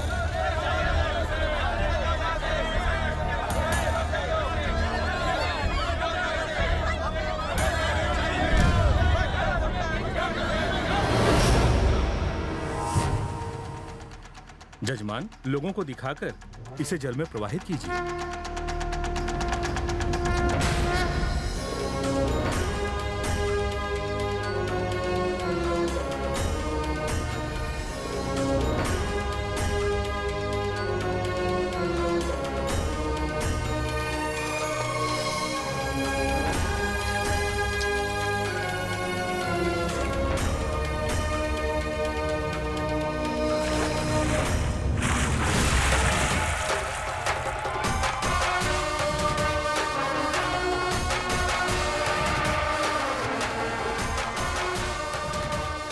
डीजीपी, मुझसे नहीं होगा। तुम ही बताओ कि हम लोग क्यों आए हैं यहाँ। वो मेरी बात नहीं मानेंगे, आप ही बात कीजिए।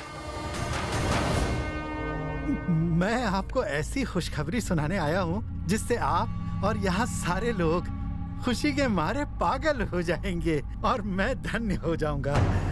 आपके पिता हरिश्चंद्र प्रसाद जी ने हर भेदभाव को मिटा दिया, हर घर में रोजगार दिया और एक ऐसे महान इंसान बन गए जिन्हें पूरे आजमगढ़ में देवता की तरह पूजते हैं। आज से ठीक 20 साल पहले उनका स्वर्गवास हुआ था। उन्हें यहाँ के लोगों के दिल और दिमाग में हमेशा के लिए अमर बनाने के लिए यहाँ से थोड़ी दूर जौनपुर में 10 एकड़ की जमीन पर मेरी सरकार ने उनकी 72 फीट ऊंची मूर्ति बनाने का फैसला किया है। वो हमारे भी पूजनीय है, बस आप हाँ कर दीजिए। सुनिए, शायद आपने मेरी बात ठीक से नहीं सुनी। 10 एकड़ की जमीन के बीचों बीच 72 फीट ऊंची मूर्ति भारत की सबसे बड़ी मूर्ति होगी ये। एक बात याद रखो, वो 10 एकड़ नहीं बल्कि 32 एकड़ है। वहाँ 8000 परिवार झुग्गी झोपड़ियों में अपना बसर करते हैं, अपने बच्चों का पेट पालते हैं। अगर उन गरीबों की जमीन पर कब्जा करके तुमने वहाँ पार्क या मूर्ति बनाने का सोचा और एक भी झोपड़ी को नुकसान पहुँचा तो तेरे अंतिम संस्कार के लिए तुझे 1 इंच जमीन नसीब नहीं होगी। लोगों ने अपनी मर्जी से मेरे पिता की मूर्तियाँ शहर में जगह जगह बनाई हैं।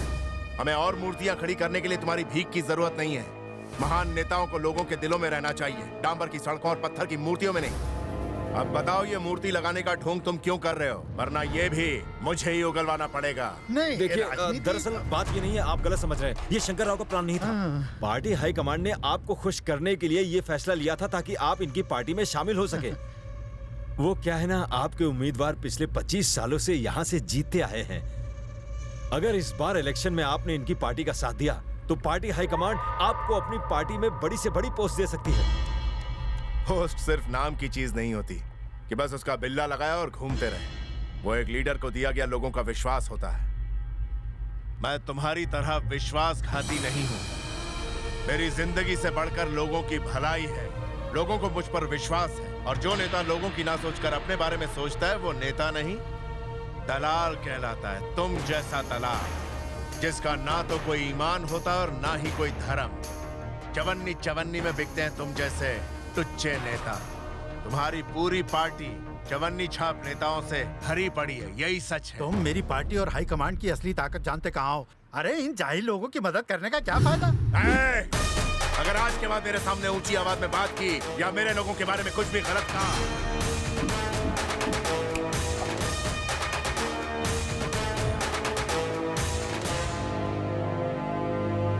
भैया भैया आपके लिए फोन। बोलो।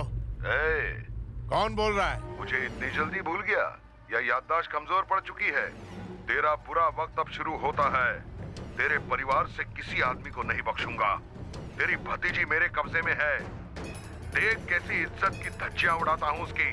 बचा सकता है तो उसे बचा ले, लेकिन इसके लिए तुझे गोरखपुर अकेले आना होगा। मैं तुझे वहीं मिलूंगा।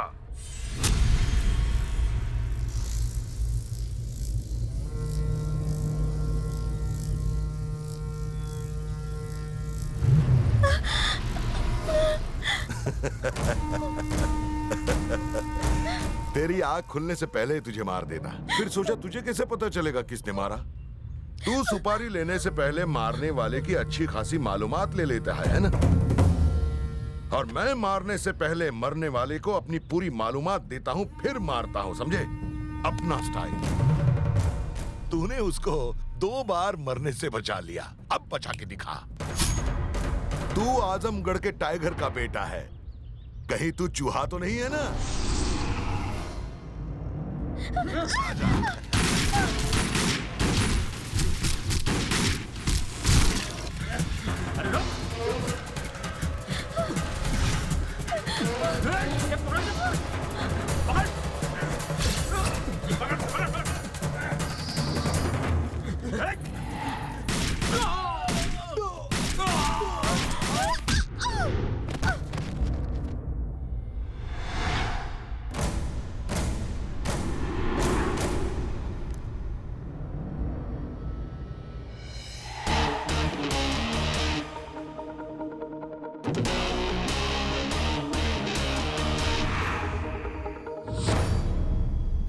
गोली से छलनी कर दो।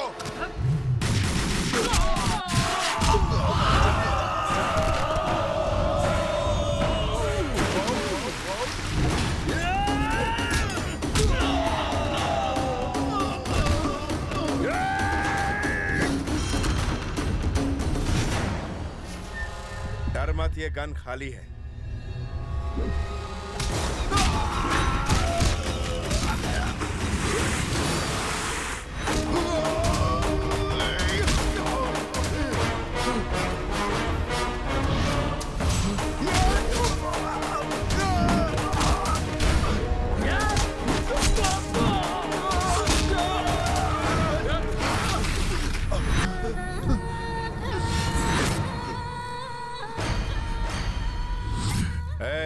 खंजर खिसका तो तेरी जिंदगी खिसक जाएगी। तुझे इतनी आसान मौत नहीं दूंगा मैं।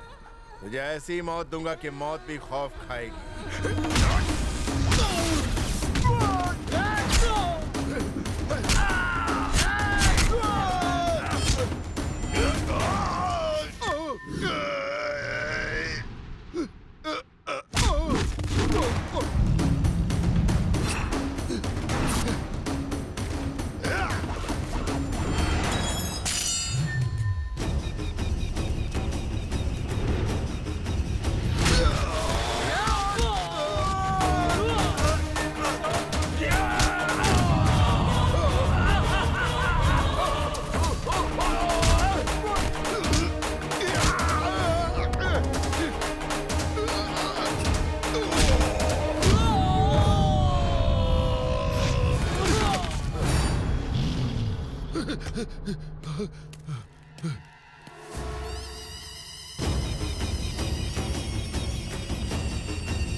तूने मुझसे अकेले आने को कहा था ना।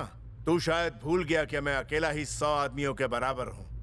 कहते हुए शर्म आती है, लेकिन तू तो मेरा दुश्मन कहलाने की भी लायक नहीं।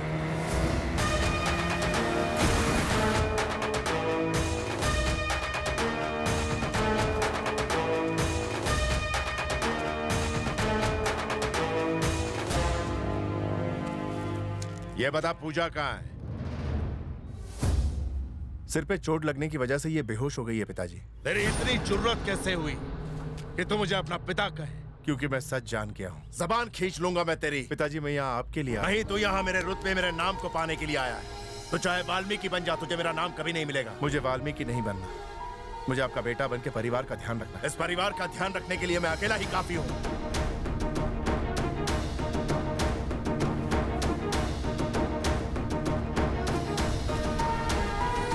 तुझे इस दुनिया में जहां जाना है जा, जिससे रिश्ता बनाना है बना ले।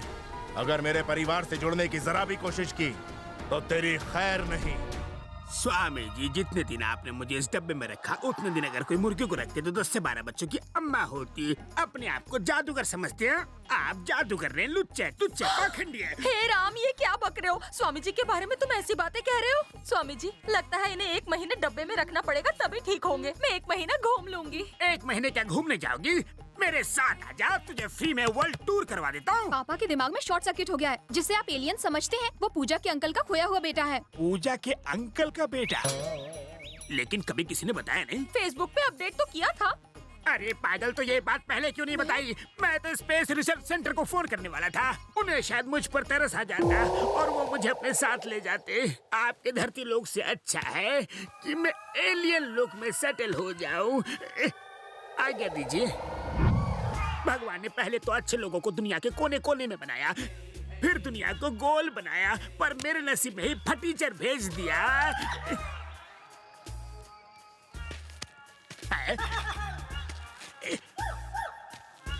अंकल, आपका दिमाग फिर से घूम रहा है ना? आप सोच रहे हैं कि मैं आजमगढ़ के लीडर राम प्रसाद का बेटा कैसे बन गया? मैं एलियन नहीं हूँ, मैं इंसान हूँ। तो फिर तुम ऊपर से कैसे आए? एक्चुअली कुछ लोगों ने बचपन में मुझे किडनैप कर लिया और अमेरिकन लैब में बेच दिया। वो लोग रिसर्च कर रहे थे कि मंगल ग्रह में जीवन है या नहीं। फिर उन लोगों ने रॉकेट से मुझे मंगल भेजा। वहाँ मुझे कुछ एलियंस ने गोद ले लिया और पाल पोस कर बड़ा किया। मेरी किस्मत फूटी थी कि तुम मेरी जिंदगी में आए। मुझे तो कल ही पता चला कि मैं कोई एलियन नहीं हूँ, राम प्रसाद जी का बेटा हूँ। मैं वापस मंगल गया सच्चाई का पता लगाने, तब जाके सच्चाई से पर्दा उठा। आप मेरे पापा का एड्रेस बताइए ना अंकल, आप जो मांगेंगे मैं दूंगा। अच्छा, मंगल ग्रह से ऑफर लाए हो क्या? मगर जब से तुम मुझसे मिले हो, मैं किसी से मिलने के लायक नहीं बचा। मुझे बस 1 करोड़ दे दो, मैं बिना गेम खेले करोड़पति बनना चाहता हूँ। यहाँ का 1 करोड़ चाहिए या मंगल का? मंगल का 1 करोड़। वो रूलिंग पार्टी के मिनिस्टर्स के बच्चे हैं। आप सब लोग सॉफ्टवेयर इंजीनियर्स हैं, क्यों? तुम लोग अगर कोर्ट गए तो चारों में से किसी एक का ऊपर जाना तय है। बाकी 3 मजबूरी में आके रोध होके हमारे साथ रजिस्टर कर लेंगे, क्यों? तुम सबको सॉफ्टवेयर कंपनियां मोटी सैलरी देती हैं। उन पैसों को अपने बच्चों के लिए बैंक में एफडी में जमा करते हो। अगर तुम ही नहीं रहोगे तो तुम्हारे उन बच्चों का ख्याल कौन रखेगा? चुपचाप इनको जमीन के कागज दो और चलते बनो। सॉरी सर, मैं जानता हूं कि आप करप्शन को बढ़ावा देके हमें धमका रहे हैं, लेकिन हमारे लीडर ने हमें बिना डरे यहां आपके सामने साफ साफ बात करने के लिए भेजा है।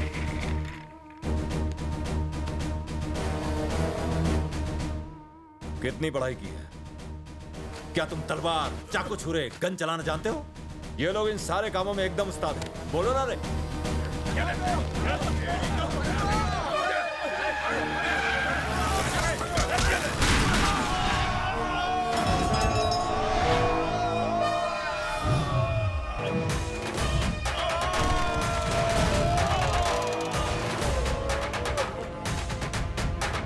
रामकृष्ण प्रसाद जी, प्लीज प्लीज आप चुपचाप यहाँ से चले जाइए। सर, अगर आप जैसे लीडर डीजीपी के ऑफिस के बाहर हंगामा खड़ा करेंगे तो लोगों का पूरी तरह से पुलिस पर से विश्वास उठ जाएगा। प्लीज चले जाइए। क्या लोग तुम पर तब बहुत विश्वास करेंगे जब तुम मासूमों को अपनी ऑफिस में बुलाकर मारने की धमकी दोगे? तुम एक जिम्मेदार ओहदे पर बैठे हो, कभी गलत काम करके इसकी शान को कम मत करना। इनसे कहो इन बच्चों से सॉरी कह के इनकी जमीन छोड़कर यहाँ से चले जाए। हम इन 2 कौड़ी के लोगों से माफी मांगे जो सैलरी पे जीते हैं। सरकार हम चलाते हैं, लॉ एंड ऑर्डर तुम्हारे हाथ में है। फिर इस बुढ़े के आगे झुकने की क्या? तुम्हें बीच में नाक घुसाने की क्या जरूरत थी? सर प्लीज प्लीज आप इसे छोड़ दीजिए। अगर इन्हें कुछ भी हुआ तो मुझे मजबूरन आपके खिलाफ एक्शन लेना होगा। तो इंतजार किसका है? लो एक्शन। मुझे मारने का इससे बेहतर मौका नहीं मिलेगा, ना तुम्हें ना तुम्हारे पॉलिटिशियन बापों को।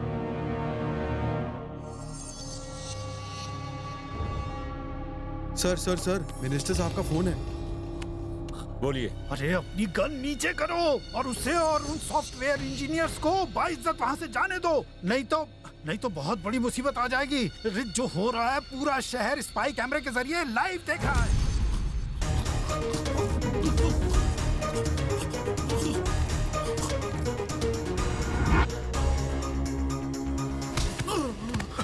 तूने कहा था सरकार तेरी है और तू जो चाहे कर सकता है। अरे तुझे तो सांस लेने में भी तकलीफ हो रही है। पावर अपनी पोजीशन में नहीं होती, अपने आत्मविश्वास में होती है। सॉफ्टवेयर इंजीनियर्स को जमीन खरीदने का हक नहीं है। सच तो यह है कि इन्हीं की वजह से देश तरक्की करता है, जिनकी वजह से आज हमारे स्टेट को पूरी दुनिया जानती मानती। ऐसे होनहार लोगों को डराते हो। अगर आइंदा ऐसे होनहार लोगों को डराने धमकाने की कोशिश की तो चीर के रख दूंगा। आजमगढ़ से यहाँ आके तुमने मिनिस्टर के बेटे पे हाथ उठाया। अगर भारत में रहने वाले किसी भी मासूम शख्स के खिलाफ अन्याय हुआ तो सिर्फ आजमगढ़ ही नहीं, मैं हर जगह जाऊंगा और उस अन्याय को मिटाऊंगा और उस अन्याय करने वाले को मुंह तोड़ जवाब दूंगा। जेल में बैठे उस कैदी से कहो कि मुझे मारने का अच्छा प्लान बना है। मारना चाहता एक शेर को, उस गीदड़ से जाकर कहो एक और कोशिश कर ले।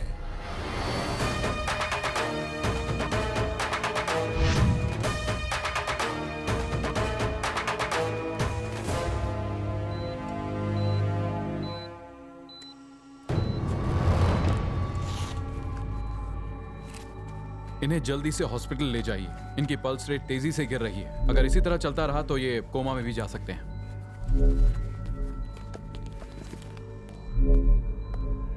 डीजीपी 2 मिनट का मौन धारण करने आया हो क्या? टीवी की रिपोर्टिंग देखी? हर जगह से फटकार सुननी पड़ रही है। बड़ा प्लान बना रहे थे 11 कॉन्स्टिट्यूएंसीज में हमारी पार्टी को जिताने का। अब एक जगह से भी नहीं जीत पाएंगे हम। मुझे तो लगा था डीजीपी बहुत ताकतवर होता है। मुझे क्या पता था एक नंबर के फुसकी बम हो। अबे घूर क्या रहा है? इसका जिंदा रहना खतरनाक है। मार दो इसे। यहाँ के एसपी को स्टेटमेंट देने बोलो कि ये रामकृष्ण प्रसाद को मारने आया था और पुलिस ने इसे एक एनकाउंटर में उड़ा दिया। उसके बाद रामकृष्ण प्रसाद को कैसे मारना है उसका भी मैंने प्लान बनाया हुआ है।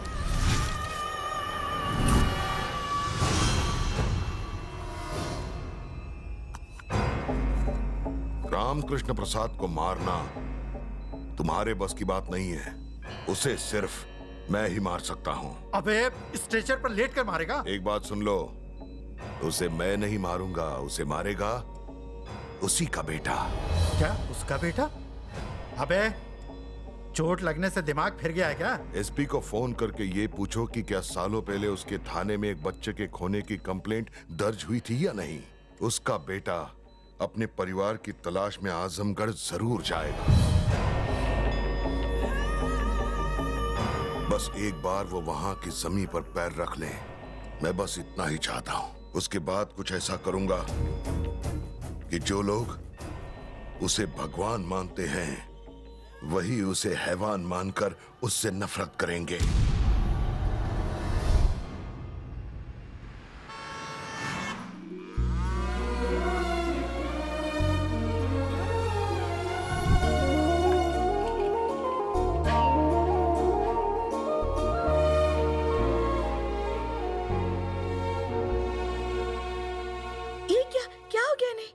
सोच तो ऐसे रही हो जैसे तुम इसे पहले से जानती हो। हाँ जानती हूँ। अगर तुम्हें इसके बारे में पता था तो बताया क्यों नहीं? अंकल ने मुझे बताने से मना किया था। साथ ही अंकल ने मुझे एक और जरूरी बात कही। उन्होंने कहा कि इनके सौतेले माँ बाप ही इनके असली माँ बाप रहेंगे। अगर आपको इस बात की खबर मिलती कि सालों पहले आपका बिछड़ा हुआ बेटा लौट आया है तो आप मायूस हो जाते, इसलिए उन्होंने मुझे मना किया।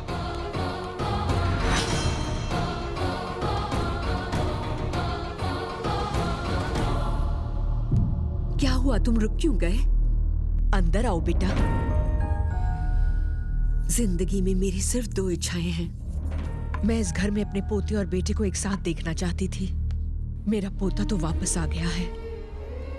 अब तुम इस घर के अंदर आकर मेरी दूसरी इच्छा भी पूरी कर दो।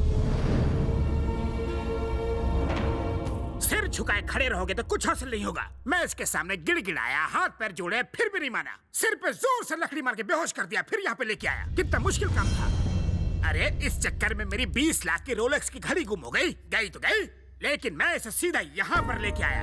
आप हमारे घर के चिराग को यहाँ लेकर आए हैं। रोलेक्स की घड़ी तो छोटी चीज है, मैं आपको उससे भी महंगी दिला दूंगी। घड़ी के साथ साथ मेरे गले से सोने की चेन भी कहीं खो गई। आते वक्त रास्ते में ही गिरी होगी। ओ माँ।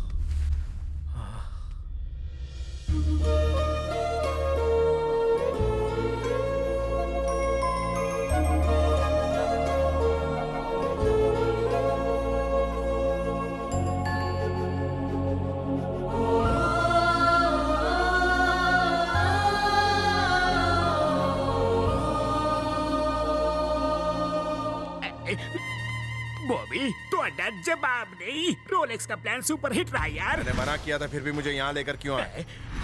प्लान बदलने से पहले बता तो दिया होता। मैंने तुमसे पूछा तो मुझे यहाँ क्यों लेकर आए हो? प्लान तो तुम्हारा। प्लीज रुक जाओ। तुम ही मेरे अंकल के बेटे हो, ये बात मैं साबित कर सकती हूँ। अब साबित करने से कोई फायदा नहीं। मैं यहाँ एक दोस्त की तरह आया था और दोस्त की हैसियत से जा रहा हूँ। मुझ पर नए रिश्ते थोपने की जरूरत नहीं है। मैं शुरू से अनाथ था और अनाथ ही रहूंगा। बेटा, माना कि तुमने हमें सालों से नहीं देखा, पर सच तो यह है कि हम ही तुम्हारे माँ बाप हैं। तुम पर हमारा इतना हक तो बनता है ना बेटा। देखिए आंटी, मैं आपके दर्द को समझता हूँ, लेकिन मैं आपका खोया हुआ बेटा नहीं। सुनिए सुनिए जी, आप इसे समझाइए ना। उसने जो कहा बिल्कुल ठीक कहा। हमने इसको जन्म जरूर दिया, लेकिन पाल पोस कर बड़ा नहीं किया। जिन्होंने बड़ा किया है उनके पास रहना इसका धर्म है। जाने दो इसे। छोड़िए आंटी, बेकार में मुझे रिश्ते नातों की बेड़ियों में मत जकड़िए प्लीज। सुनो, उसे रोक लीजिए। कुछ दिन तो उसे माँ के आंचल में रहने दीजिए। रुको। हमारे बेटे की हैसियत से नहीं, पूजा के दोस्त की हैसियत से तुम यहाँ 10 दिन रुक सकते हो। ठीक है, आप मेरे बुजुर्ग हैं, आपकी बात को मैं टालूंगा नहीं। रुक जाता हूँ, लेकिन सिर्फ एक दोस्त की तरह।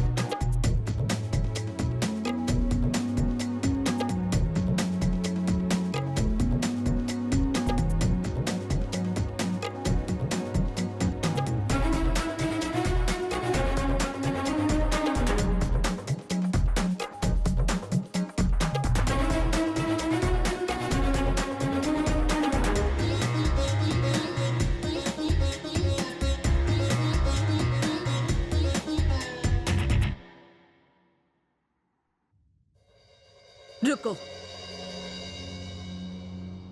हमारे परिवार की फोटो तोड़ के तुमने अच्छा नहीं किया।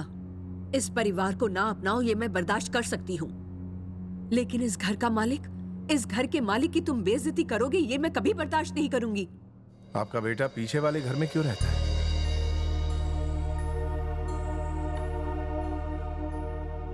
वो मेरा बेटा नहीं है, बल्कि तुम्हारे दादाजी की पहली पत्नी का बेटा है। तुम्हारे दादा ने मन मार के बड़े बुजुर्गों के कहने के बाद मुझसे शादी की थी। जानते हो वो कितने सख्त आदमी थे? वो कभी किसी की भी गलती को अनदेखा नहीं करते थे।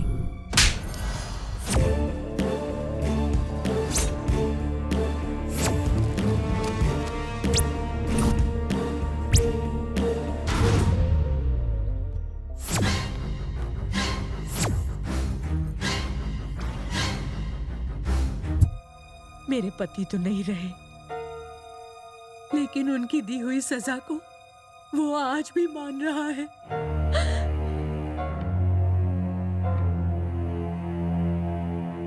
रोलेक्स तो गई।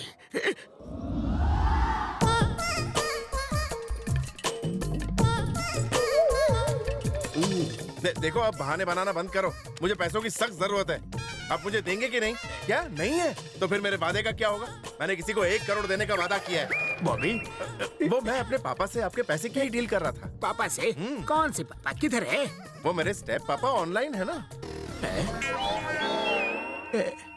तुम्हारा मतलब मंगल ग्रह वाले?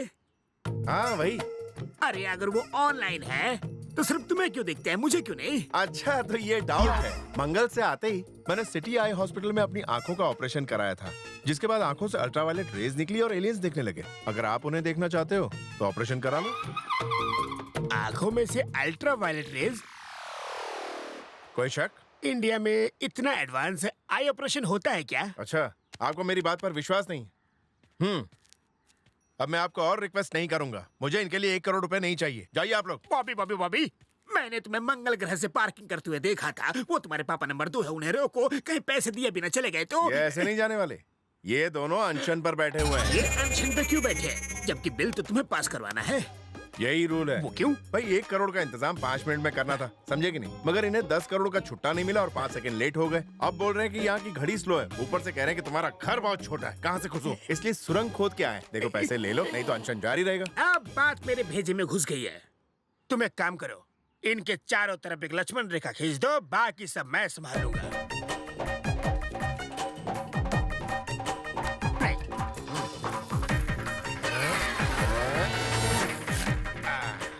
बॉबी, अब तुम जाओ और चैन की सांस लो। फिर आपके पैसे का क्या होगा? वो मैं वसूल कर लूंगा। कैसे?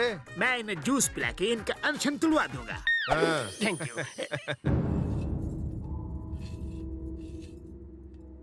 सुनी जी, जैसे जैसे दिन बीतते जा रहे हैं मेरा तो दिल बैठा जा रहा है। उसके जाने का दुख तो आपको भी हो रहा होगा ना? मैंने आज तक आपसे कुछ नहीं मांगा, पर आज मांग रही हूँ। आप मेरे बेटे को मेरे आंचल में ही रहने दीजिए।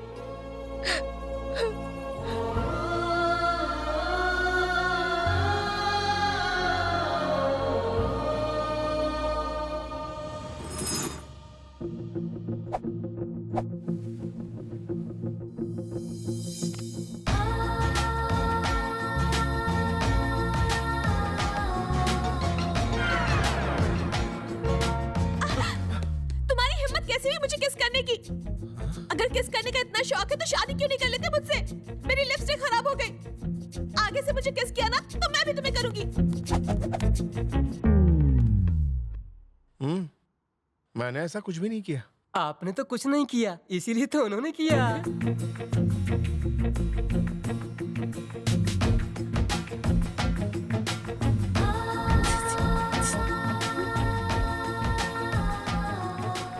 किस लिए बुलाया मुझे?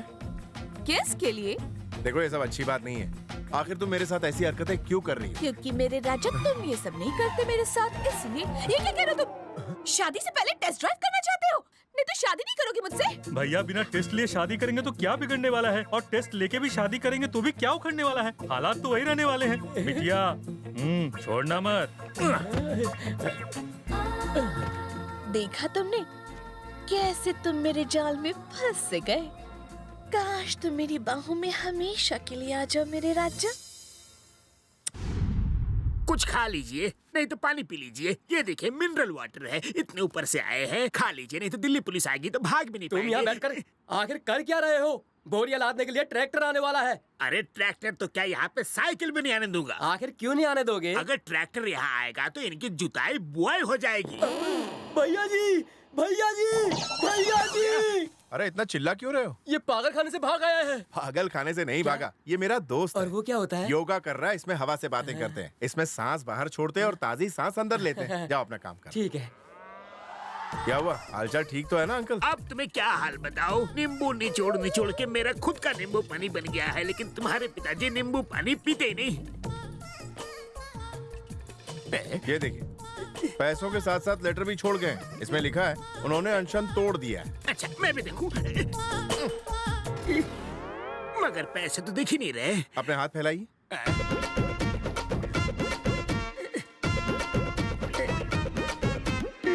एक्चुअली वो 50-50 लाख के 3 बंडल छोड़ गए, जिसमें से 50 लाख आपकी टिप है। आपने उन्हें नींबू पानी पिलाया ना, अब नाराज नहीं होना। लेकिन ये बताओ, मुझे पैसे दिख क्यों नहीं रहे? जब आपको पैसे देने वाले ही नहीं दिखाई दे रहे, तो पैसे कहाँ से दिखाई देंगे? अरे ये सब छोड़ो, मुझे बस पैसे देखने हैं। मुझे भी उस हॉस्पिटल का एड्रेस दे दो जहाँ तुमने अपनी आंखों का ऑपरेशन करवाया था। ये सारे पैसे मेरे हैं। एक बात बताता हूँ, शॉर्टकट से पैसे कमाना भूल जाओ, अपनी मेहनत से पैसे कमाओ। आगे से शॉर्टकट नहीं मारोगे ना, जाओ निकल लो। I love you।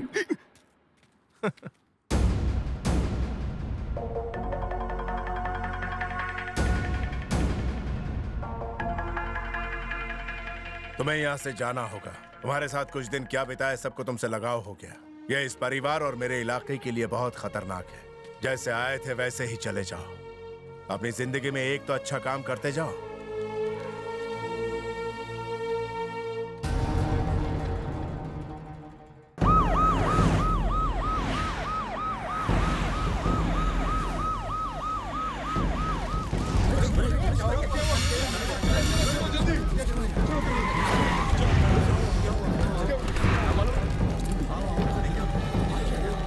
रुक जाओ। इतनी पुलिस को यहाँ लाने की हिम्मत कैसे हुई तुम्हारी? हमें एक मर्डर की जांच करने आए। तुम मर्डर की इन्वेस्टिगेशन के लिए इस मंदिर में आए हो? निकल जाओ यहाँ से। ये देखिए, हमारे पास सबूत हैं और कोर्ट ने जरूरत पड़ने पर उसे गिरफ्तार करने का हुक्म भी दिया है। ये लोग ऐसे नहीं मानेंगे, इन लोगों को सबक सिखाना ही पड़ेगा। अगर इनके पास कोर्ट का ऑर्डर है तो कानून को अपना काम करने दो।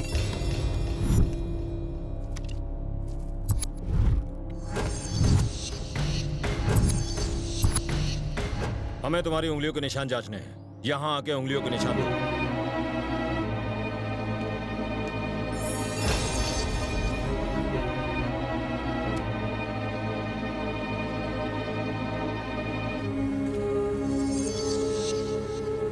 सर, खूनी के फिंगरप्रिंट्स और इसके फिंगरप्रिंट्स दोनों मैच हो रहे हैं। यही है हत्यारा।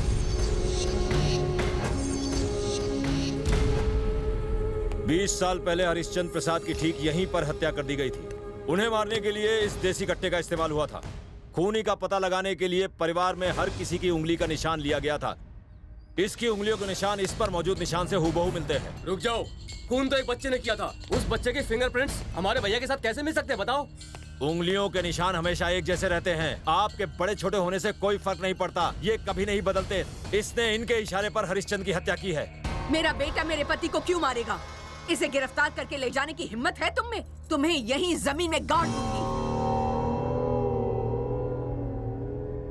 आप अपने बेटे से बहुत प्यार करती हैं, लेकिन आपका बेटा आपको बिल्कुल नहीं चाहता। इसने अपने बाप की जायदाद और ऊंचे रुतबे को ठोकर मारी, जिंदगी भर घर के पीछे रहा। उसने सबको बताया कि उसका बेटा कहीं गायब हो गया है, लेकिन चुपके से उसे कहीं और पाला पोसा और बचपन से ही उसे एक खतरनाक हत्यारा बना दिया।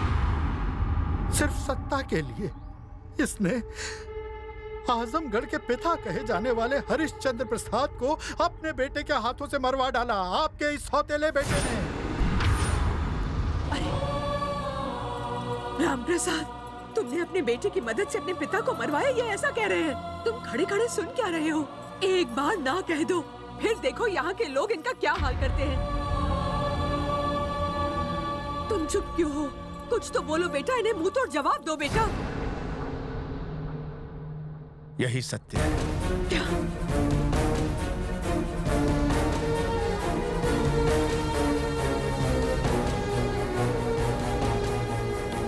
छूना मत छूना मुझे। तुमने तो उनका पिंडदान किया था अब कहते हो तुम्ही ने उनकी हत्या करवाई। आज तो बेटा तुमने उनकी आत्मा की भी हत्या कर दी। आज तक मैंने यही सुना था कि पिता अपने बेटे को एक अच्छा इंसान बनाते हैं, पर आप तो पहले ऐसे बाप होंगे जिसने अपने बेटे को एक हत्यारा बनाया है। हम कभी सपने में भी नहीं सोच सकते थे अंकल कि आपके महान होने के पीछे इतना भयानक आदमी छिपा हुआ है जिसने सत्ता पाने के लिए अपने पिता को मार दिया। आपके इस घिनौने काम को देखकर हमारा तो भगवान पर से विश्वास ही उठ गया। इसे तो कुत्ते की मौत मारना चाहिए। काट दो इसे। कौन बोला? किसने ये जुर्रत की? डीजीपी, इससे पहले कि लोग इन्हें गुस्से से मार दें, इन्हें मेरी नजरों से दूर ले जाओ।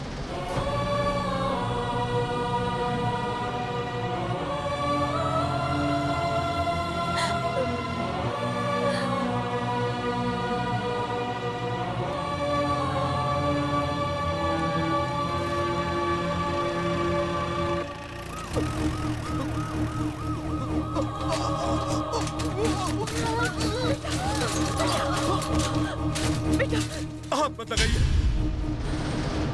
आपने जो भी किया वो देखने से पहले काश मैं मर जाता। क्या कहा तूने? तुझे देवता को भगवान कहने में शर्म आ रही है? आज आजमगढ़ ने अपना भगवान खो दिया है। क्या भैया, आप अपने पिता के हत्यारे की तरफदारी कर रहे हो? सिर्फ तरफदारी नहीं कर रहा, बल्कि मैं उससे दिल से पूछता हूँ और पूछता रहूंगा। क्या कहा था मेरे भाई को? नरक में भी जगह नहीं मिलेगी। जब सरकार ने भी तुम्हारी परवाह करना छोड़ दिया था, तब मेरे पिता ने तुम्हें अपना बच्चा मान के तुम्हारी जिंदगी संवारने के लिए अपना खाना पीना उठना बैठना सब भूल गए थे। मेरा भाई एक पहाड़ की तरह उनके पीछे हमेशा उनकी रक्षा करता रहा। अब बोलो। मेरा भाई वो भगवान है जिसने तुम सब लोगों की खातिर अपना बेटा न्योछावर कर दिया और उफ तक नहीं की।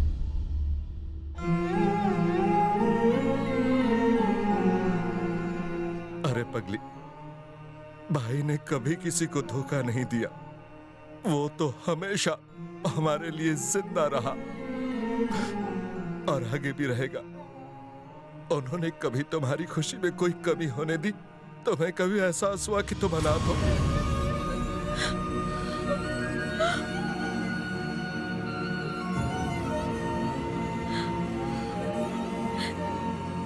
ये आप क्या कह रहे हैं अंकल? मैं एक अनाथ हूँ? मैं इस परिवार का हिस्सा नहीं हूँ? आज से 25 साल पहले जब पिताजी फॉरेन इन्वेस्टमेंट लाने के लिए लंदन कॉन्फ्रेंस में गए थे, तभी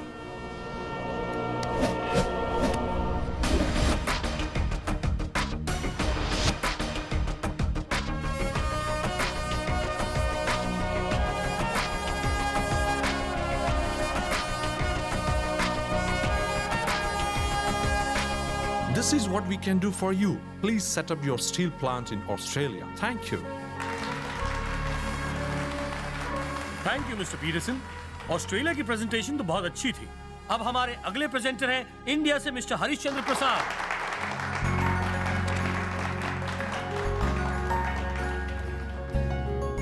May I connect your laptop to presentation slide? मेरे पास कोई लैपटॉप नहीं। इन्हें तो लैपटॉप की स्पेलिंग तक पता नहीं होगी। ये इंडिया से जो हैं। Please stop. जो देश टेक्नोलॉजी का सहारा नहीं लेता, वहां भला हम पैसे इन्वेस्ट क्यों करें? आपको भी एक विजुअल प्रेजेंटेशन देना होगा। जो देश एक प्रेजेंटेशन नहीं दे सकता, वहां इन्वेस्ट करने से हमें तो एक जीरो ही मिलेगा। अच्छा, ये बात है। जीरो के बिना मैथमेटिक्स नहीं होता, और मैथमेटिक्स के बिना तुम्हारे कंप्यूटर लैपटॉप किसी काम के नहीं, कचरे का ढेर हैं ये। और इस जीरो की इजाद करने वाले हमारे आर्यभट्ट थे। और अपने देश की महानता के बारे में और कुछ बताऊं, या ये बताऊं कि हमारे देश में ही आपको प्रोजेक्ट क्यों लगाना चाहिए? I am sorry, please carry on mister Prasad. ये रिपोर्ट सबको दे दीजिए। Okay sir. आयरन और एक्सपोर्ट करने में इंडिया दुनिया में तीसरे नंबर पर आता है। हम हर साल 100 मिलियन टन आयरन एक्सपोर्ट करते हैं। हम इस प्रोजेक्ट को वो सारा मटेरियल देने वाले हैं। सिर्फ इतना ही नहीं, हम प्रोजेक्ट के लिए मुनासिब दामों पर होनहार कारीगरों का बंदोबस्त करवा देंगे और आजमगढ़ में 5000 एकड़ जमीन इस प्रोजेक्ट के लिए दी जाएगी। एक्सक्यूज मी मिस्टर हरिश्चंद्र प्रसाद, आपकी रिपोर्ट में एक गड़बड़ है। क्या गड़बड़ है बताइए। आपके देश का आयन और प्राइमरी ग्रेड का नहीं बल्कि सेकंड ग्रेड का है। उसे साफ करके आयन एक्सट्रैक्ट करने में बाकी देशों से कई ज्यादा पैसा लग जाएगा। आप शायद जानते नहीं, लेकिन हमें जियोलॉजी की अच्छी समझ है। इस तरह से हम सबको धोखा देके आप अपने देश में ये प्रोजेक्ट नहीं ले जा सकते।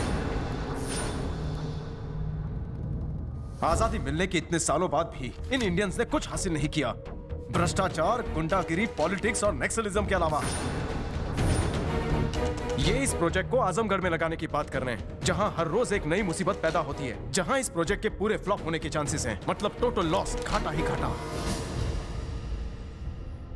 ये सारे इंडियंस तो होल्ड योर टंग। ये बताओ तुम किस देश के रहने वाले हो? इंग्लैंड। वही ना जहां क्रिकेट का जन्म हुआ? You're absolutely right. वो महान देश मेरा ही है। तुम्हारे देश ने आज तक एक भी वर्ल्ड कप जीता है? तुम्हारे देश ने हमारे देश पर 150 साल राज किया। मेरा देश अंतरिक्ष में सैटेलाइट्स अपने लिए तो क्या दूसरे देशों के लिए भी लॉन्च करता है। तुम्हारा देश करता है क्या? हमने क्या हासिल किया है?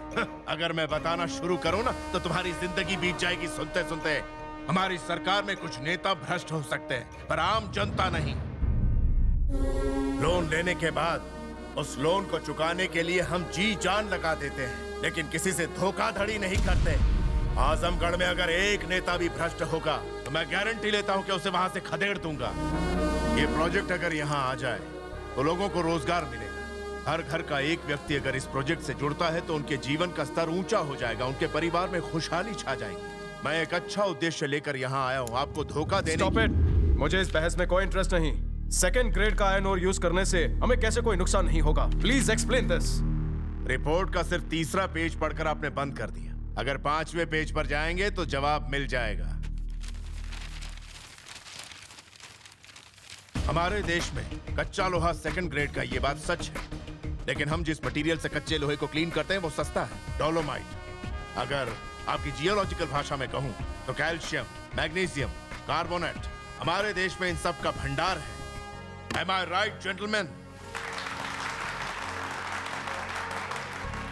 Congratulations, sir. Congrats. Thank you. Congratulations, Thank sir. Congrats, sir. Thank you. Congratulations, sir. Thank you. बढ़िया presentation था। Thanks. Expansion is life. Contraction is death. खुद के लिए तो जानवर ही जिया करते हैं। वैष्णव जन तो तेने कहिए जे पीड़ पर आई जाने रे, ये बापू ने कहा है। Congratulations. Thank you. That's fantastic, sir. Thank you. आपने तो मेरी आंखें खोल दी। अब मैं भी इस प्रोजेक्ट में इन्वेस्ट करूंगा। इलेक्शंस जीतने के बाद मेरे पिता ने आजमगढ़ में स्टील फैक्ट्री शुरू करने के अपने सपने को साकार करने के लिए कई एनआरआईज को इंडिया बुलाया। उन्होंने उनके रहने का इंतजाम गवर्नमेंट गेस्ट हाउस में करवाया। तुम्हारे माता पिता भी उसी गेस्ट हाउस में थे।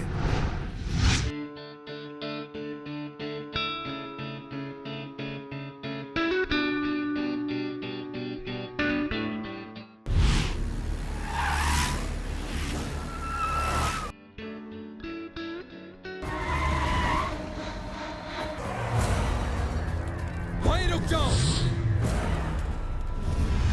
यहाँ फॉरेन डेलीगेट्स आए हुए हैं। यहाँ कोई बदमाशी करने की सोचना भी मत। अगर किसी ने चालाकी करने की कोशिश की तो यहाँ लाशें बिछा दूंगा। यहाँ पर प्रोजेक्ट शुरू होगा तो लोगों को रोजगार मिलेगा। तुम्हें तो खुश होना चाहिए। फिर क्या प्रॉब्लम है? प्रॉब्लम तो तुझे होगी जब मेरा भाई तेरी बीवी को उठा लेगा। ए डीएसपी, देखा ना तूने कितनी पावर है मेरे लोगों में, कितनी आसानी से मार दिया हमने तेरे फॉरेन डेलीगेट्स को। ये लोग रूलिंग पार्टी के एमएलए की जमीन पर फैक्ट्री बनाने का सपना देख रहे हैं। तूने देखा ना यहाँ अभी क्या ड्रामा हुआ? जा जाके ये उस बूढ़े को बता दे। और ये पकड़, इन पेपर्स पर उस बुड्ढे की साइन लेकर आना। इसमें लिखा है कि ये लोग यहाँ इन्वेस्ट नहीं करना चाहते। ये लैंड सरकारी नहीं है, ये प्राइवेट लैंड है। बिल्कुल देर मत करना। 30 मिनट बाद एक एक करके सबकी लाशें यहाँ गिरा दूंगा। जा, जल्दी जा।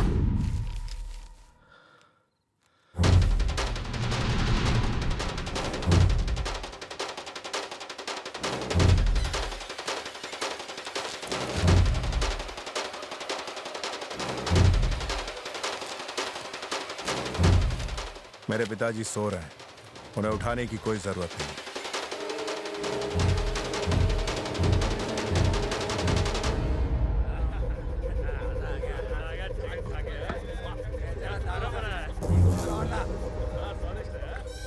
भाई 1 घंटा पूरा हो गया और इंतजार नहीं होता।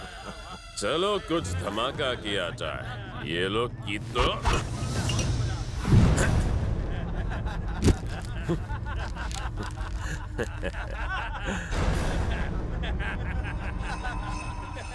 उस बुढ़े पर विश्वास करने से बेचारे भोले भाले लोगों की जानें चली गईं। इसमें हमारी कोई गलती नहीं है, किस्मत का खेल है। मेरे पिता को लगता था कि वो अपनी बुद्धि से सब कुछ हासिल कर सकते हैं, लेकिन वो जानते थे कि तुझ जैसा मोटी अक्ल वाला गुंडा ये बात नहीं समझेगा। तूने सही कहा था, इस जमीन पर खून खराबा होके ही रहेगा। अपना खून बहाने के लिए तैयार हो जा। अगर तू यहाँ से जिंदा बच के गया तो तू जहाँ चाहेगा मैं खुशी खुशी साइन कर दूंगा।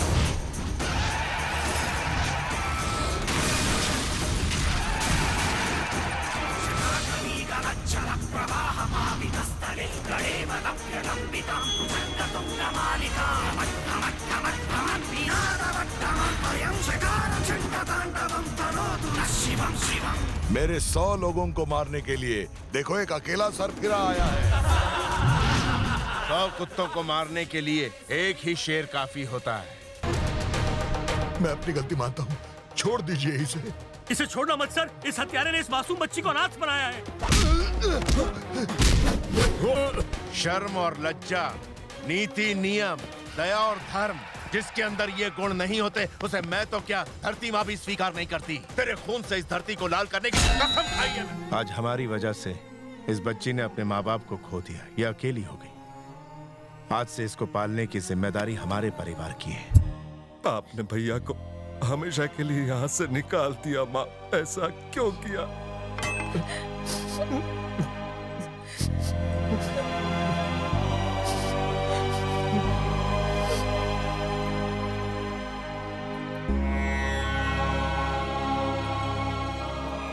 मुझसे गलती हो गई, मैं उसे घर लाऊंगी।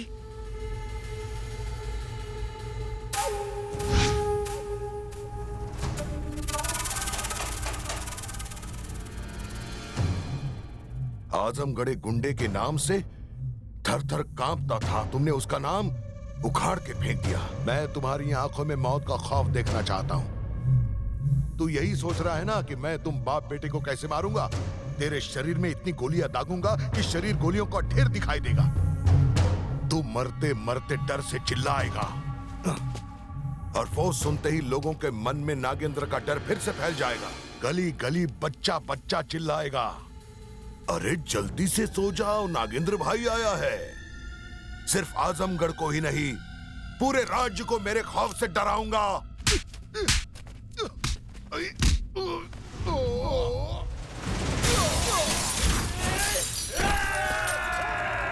रुक जाओ। क्या बात है, तेरे चारों तरफ मौत खड़ी है और फिर भी तूने मुझ पर हाथ उठाने की हिम्मत की। दिल से दाद देता हूँ, इतनी ताकत तुझमें कहां से आई?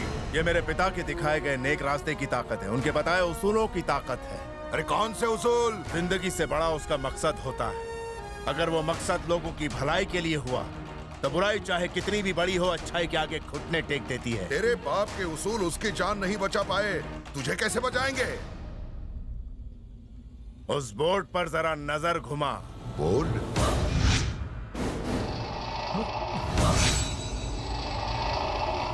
3 मिनट बाद इस साइट पर एक के बाद एक धमाके होने वाले हैं। जिंदगी से प्यार है तो यहां से भाग निकलो।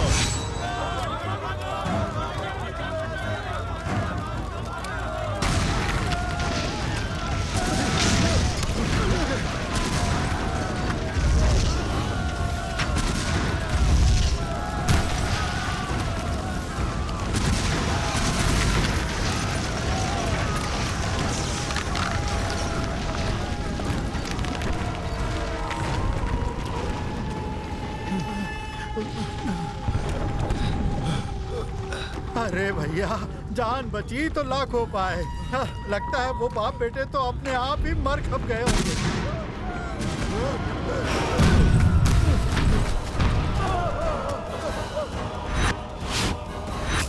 जो खौफ तू मेरी आंखों में देखना चाहता था, मैं तेरी आंखों में देख रहा हूं। इसका मतलब तेरा टाइम अब पूरा हो चुका है। जितने भी पुलिस वाले यहाँ से चले जाएं, मेरी तुम लोगों से कोई दुश्मनी नहीं है। मैं नहीं चाहता तुम्हारे बच्चे अनाथ हों। इन लोगों से डरने की कोई जरूरत नहीं है। निकलो यहाँ से। यहाँ से कोई भी हटा दो उसे सस्पेंड कर दूंगा। जिंदा रहेंगे तो ही तो सस्पेंड करोगे। चलो यहाँ से। चलो। अरे तुम सब कहाँ जा रहे हो? अरे सुनो, क्या रे तुम पुलिस वाले? इसीलिए हम पॉलिटिशियंस पुलिस से ज्यादा गुंडों पर भरोसा करना ज्यादा फायदेमंद समझते हैं। काट डालो इसको।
तेरे आगे सारा राज्य थर थर कांपेगा।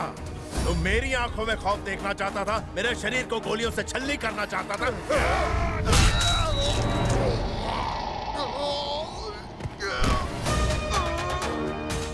ऊपर वाले ने मेरे परिवार को सब कुछ दिया, लेकिन वो एक चीज देना भूल गया, और वो है खौफ।